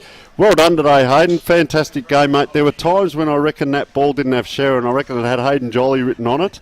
Welcome along, mate. And listen, first of all, the amount of space that you were given out there. Yeah, it's nice sometimes. We have our setups and, we've got a really good midfield. We practice it a lot, and Jack Trengrove, Bryce Willard, first game in today, and Craig Pitt just kind of tries to set us up like that, and some days it comes your way and some days it doesn't. It was mighty today, and we called it in the call, and I'm thinking, did this bloke spray fish oil on himself or something today? They wouldn't come near you, and it was interesting in the centre ball-ups at times. It was almost a mirror image. You were on your own, and their player was on his own on the other side. They didn't go near you, and the ball was coming to you every time. We kind of knew what their structures were coming into the game, and did a lot of prep going into the week, and we thought they might go that way. So yeah, look, it's nice that our structures are working, and that's all you can be happy about, is that if you do the structures and it works out, you're happy. Now, Hayden, I'm very interested. There's a famous story about Greg Phillips when he first started playing football over at Collingwood. Was he right or left-footed? We're watching you today. You are a right footer? I am a right footer, yes I am. Yes. You're right foot, left foot. It was like there was two of you out there, because you could go right foot, you can go left foot. Mate, you've got elite skills on both sides, and I've spoken with some of your past coaches and your current, and mate, those skills are fantastic. And one of the things we look at in these games, those last few minutes of each quarter, when players drop off, the fitness drops away, and they can't hit the targets, mate. But every one of yours were hitting targets. So is it something you worked on as a young lad coming through? Yeah, my dad was pretty tough on me early. Not tough as in just, you can always have that left foot. You never know what situation you're going to be in, and sometimes you're going to have to be forced to use it. So it's always handy to have, and I think it's just a skill that you practice and practice and practice and can come in handy. And the switching of the play, I noticed you'd be on the far side and then they would come inside to yourself, and then I'd notice you'd be pointing out the other side. And there are 3 or 4 players where it's a lot of the AFL clubs do it now. They come around the other side and then it would go back in the middle and maybe out the other side. So obviously something that you're practicing with your structures. Yeah, absolutely. We have different sorts of game plans, going fast, going slow, and sometimes, early in the season you're going to run out of legs, so sometimes that last 5 minutes of the quarter you just need to slow down, get a bit of control, and it was nice that we were able to do that today and get a bit of control of the game. And back home next week, another big game, because it's a 9-game season, so every week is going to be a big week. You guys have had 2 wins, mate, so fantastic. We wish you all the best for the rest of the season. You're the Dartfish Player of the Day, mate. At the moment, we've got a beanie for you. Get over there with the boys, mate. Enjoy the win, enjoy tonight, and it was fantastic watching you get around today, mate. Fantastic effort. Thank you very much. Good man. Cheers. Thank you. One of our great supporters here in the Adelaide Footy League this year is Business Plaza. They do great work helping clubs raise much needed funds. One of those is the Goody Saints. Let's hear from Craig Scott. The Goody Saints are going to partner with Business Plaza because of their track record, and also they're a major sponsor of the Adelaide Footy League, and they've brought in big companies like Vodafone and Catch Group. We feel we can better engage with our members and our players through the app, and I encourage you to get on board and become a member of Business Plaza.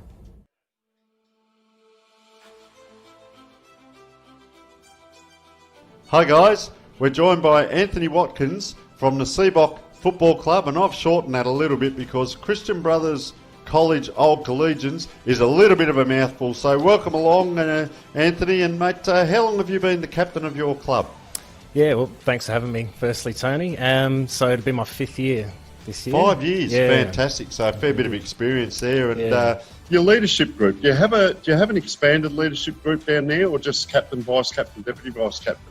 So the last couple of years, we've had just a captain, vice captain, deputy vice captain. And I'm not actually sure if that's going to continue this year, but I'd assume so. Yeah. What style of captain are you on game day? So we've got autocratic or democratic. Autocratic can be, lead by example, clearly defined. Democratic is, come on, boys, how are we going to go about it, and so on. How would you describe it? I'll probably say autocratic. Okay, good. It sounds a bit negative, a bit too full on, but I think just leading by example and clearly defining the way we want to play and the way we want to train and act off the field as well is sort of like how I like to go about it. I think the coach Paul Sherwood is a really great guy, and he's probably a bit more democratic. So it's sort of a good mix with him as the coach and me as the captain. I think really enjoyed working with Paul out at Westminster, so it's been great. No, I don't mind that, because you can straighten them up just if they're not real sure, straighten them up and get things going, and that can sometimes turn a game. So interesting answer there. But what do you think the players will be saying about your leadership? I really would like to be remembered by the value of inclusivity. I think that probably is the most important thing for me, and I know it can be quite daunting coming out to a club, playing a sport you're not entirely familiar with. I know that was the case for me, but I was made to feel so welcome by all the girls, and particularly by having the bath and going to the bath on a Saturday night. That was very enjoyable.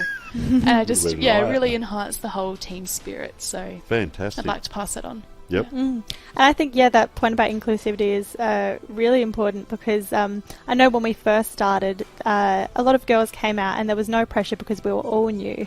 And I guess I just hope that as the years go on and we are in Div 1 and we are actually getting really, our skills are improving so much, I still want it to be the type of culture that if you've never played footy before, you shouldn't be shy to come in. And that's still happening, because there are still girls this year even joining up into Div 1 who haven't played before. So I guess, the fact that there's a part to play for everyone, and also the fact that being a leader in the team still makes you just as much a part of the team as anyone else, and not above anyone, just kind of a role model, an enthusiastic role model. That is fantastic. That's about being linear, and we can all have a say and help and share and everything, because off the ground, one club as well. So fantastic, girls. Well, I wish you all the best for the season ahead. Thanks for coming in. Thanks for having us. Thank you. So Brody, what position do you play, and how does that affect your on-field communication? I play midfield most of the time, so midfield swapping forward, because as a midfielder, you're running up and down the ground, so it makes it pretty easy to get the communication across, because you're getting into each area of the ground, so you can talk to everyone.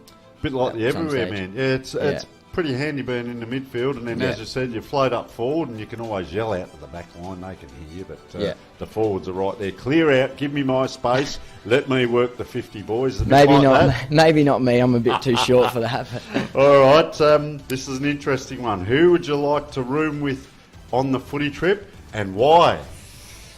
It's pretty easy for me, I think. Tommy Dunn's pretty good fun on footy trips, so... Okay. And a good mate of mine. We've had some good fun over the years. So, Tommy Dunn. All right, so a little bit of history there. Yeah. What is your Saturday morning pre-game breakfast? Yeah, I don't steer away from the old poached eggs. Poached eggs? Yeah, nice poached eggs. Sometimes throw a bit of avocado in there. I love it. Yeah, just love that on toast, and that's what I get away with. He's got a good rig on him too. Very healthy, ladies and gentlemen. And what is your Saturday pre-game meal and or drink? So I'm one who tends to try out the club barbecue. So wherever I head, there's a first.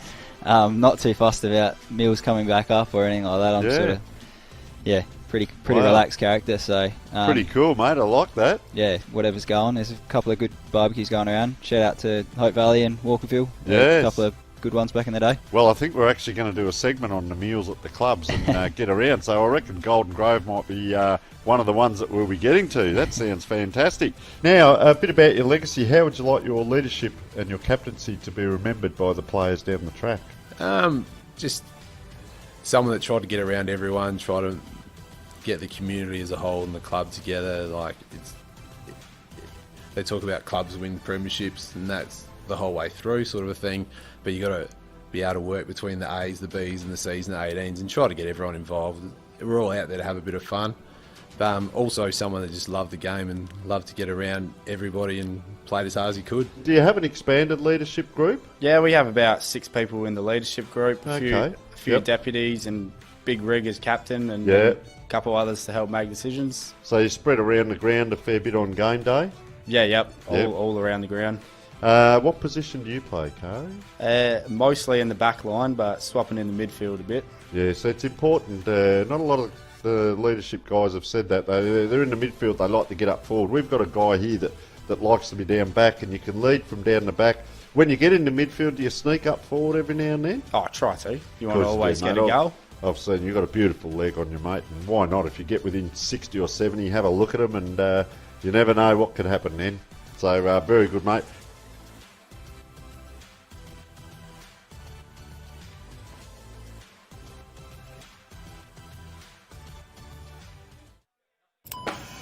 Hey Jeff, where do you get your shoes? Catch! Catch! Catch! Catch.com.au. Screaming good deals. Catch!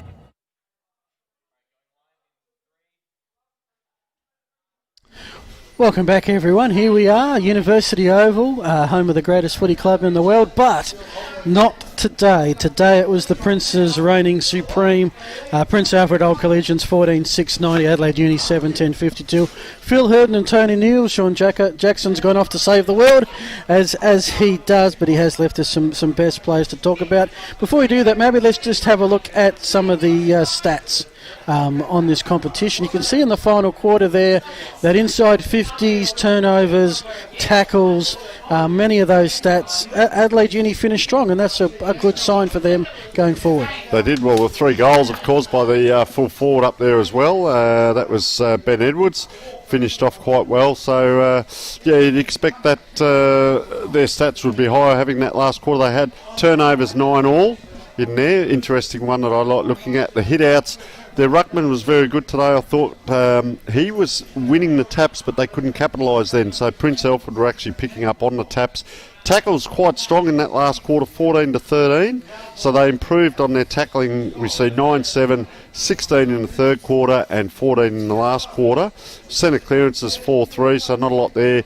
Clearances around the ground, that's where Prince Alfred really shone.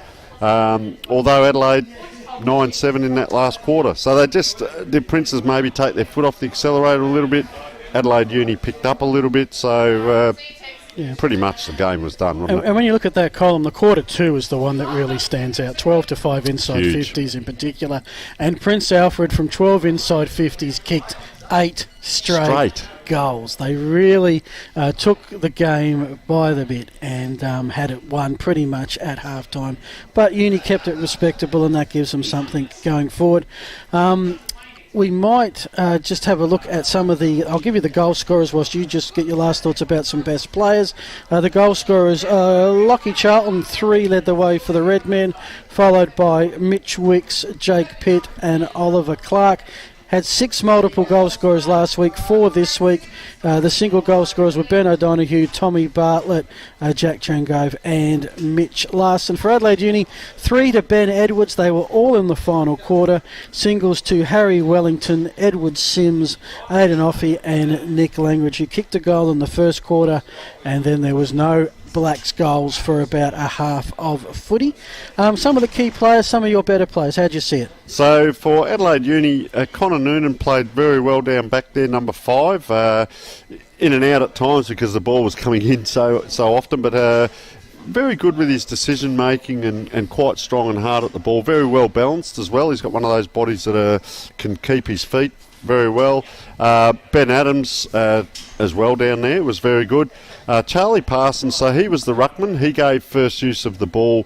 Unfortunately, they couldn't capitalise on this, as we said. So he was very competitive, particularly in the first half. In the second half, he was still working hard to get to the contests and so on and around the ground, but it was mainly his tap work that I looked at. Jack Kynes was in and out, number 22. Ben Edwards, pretty much that last quarter. He competed well, and I know the coach was saying to him push up the ground, which he was trying to do, but last quarter he kicked 3 goals there, so honourable mention, if you like. But the big one that stood out was number 29, was Langridge. He was, we were calling him so often through the day. I tell you what I did like with him, Phil, is that he'll get a possession here and he'll run 30 or 40 metres and he'll be at the next contest again. And he'll be just as hard at that contest as he was at the first one. So, Adelaide Uni, we move across to Prince Alfred. Well, where do we start here? So, our first, of course, was Hayden Jolly. We mentioned him in the call.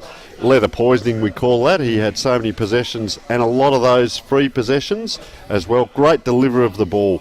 The next one, of course, was Jack Trengove. So if we look, we've got some stats on Jack. 16 kicks, 19 handballs and 10 marks, plus 1 goal. So he did very well. I guess his direct opponent, Painter, had 21 touches as well. So we pretty much saw Trengove from second quarter onwards really get going, didn't we? Slow start, absolutely mesmerising in the second quarter, and then was busy in the second half. And then Will Delwood had a great first 3 quarters. Last quarter, he didn't have to do too much, to be honest, but wow, he really got them going through that, particularly second and third quarter. But his first quarter, if you go back and look at the tape, very good defensively. Even in the first quarter, we see him punching the ball out of bounds, just those little defensive things.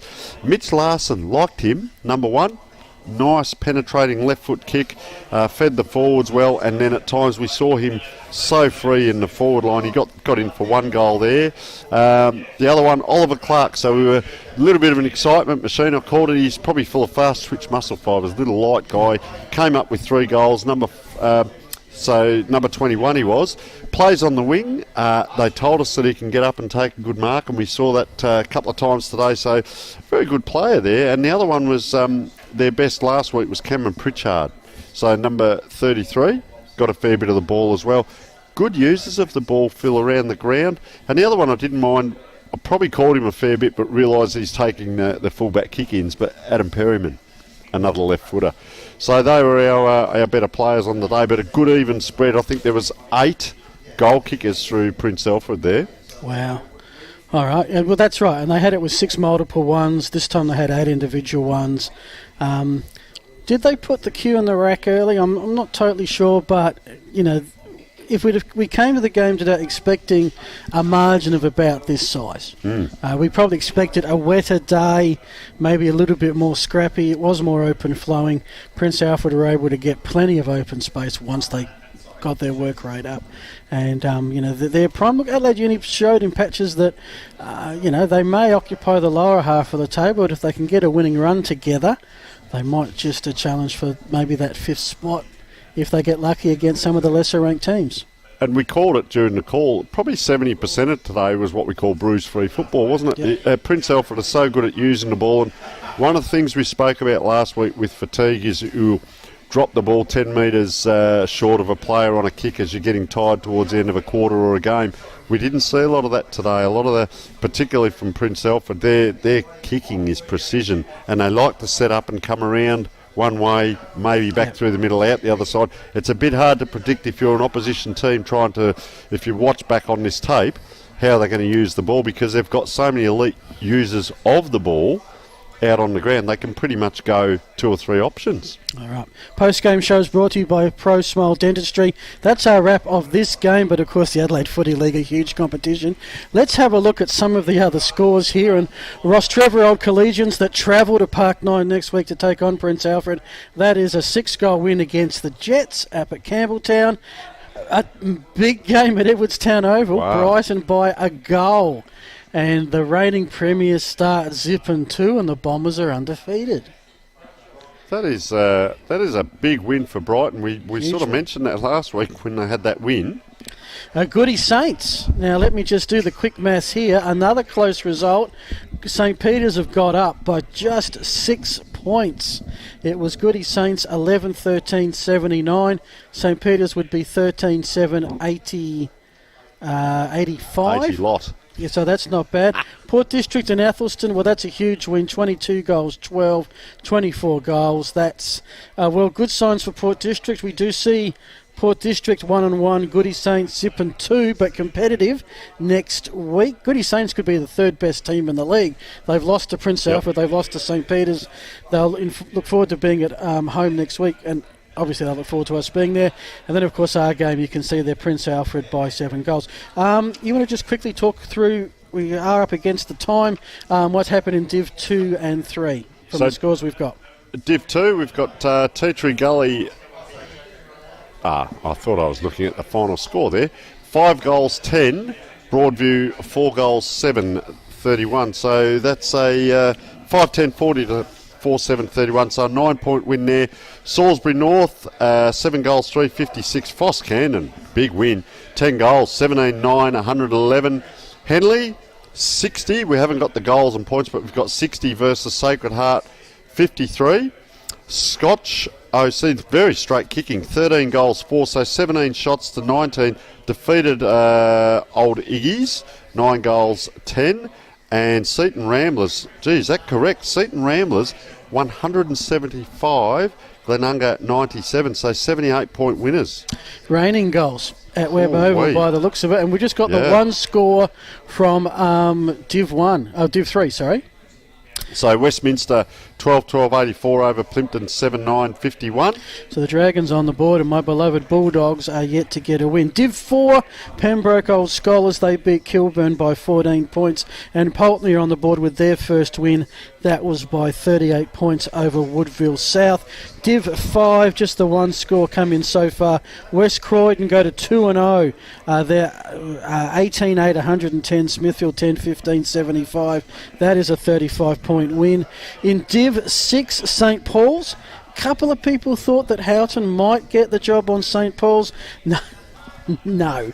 It was St Paul's by 89 points, if you don't mind, over Houghton Districts.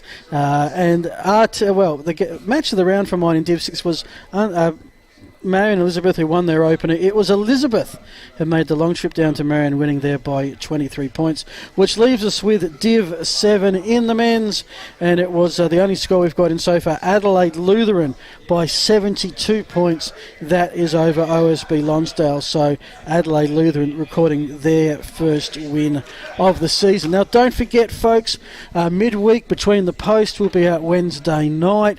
We'll give you all the action from all the divisions, all our tips and previews and reviews. There's a lot that happens over that 90 minutes, including the goals of the week and the marks of the week. So if you played footy this weekend, you might well be on our show. Make sure you check it out. Tony, we've got to wrap it up. Any last words from yourself? Just going to say, we may have seen goal of the week out here today. May have. Let's just wait until we get the tapes. I don't want to preempt it. It's a big competition. She was a ripper. It is indeed. So that's the post-game wrap, thanks to Pro Smile Dentistry. Want to thank all the broadcast crew that's here today. I know we've got Lockie, I know we've got Brody. There's always one gentleman I always forget. Alejandro as well, pushing all the buttons. Thank you, Alejandro. Jacko, of course, who's gone off to save the city as he so often does. This is Phil Hurden on behalf of the Sports Interactive Filming Footy team, saying thank you so much for watching. We'll be back next week from Goodwood when the Saints host Port Districts. Good night from University Oval.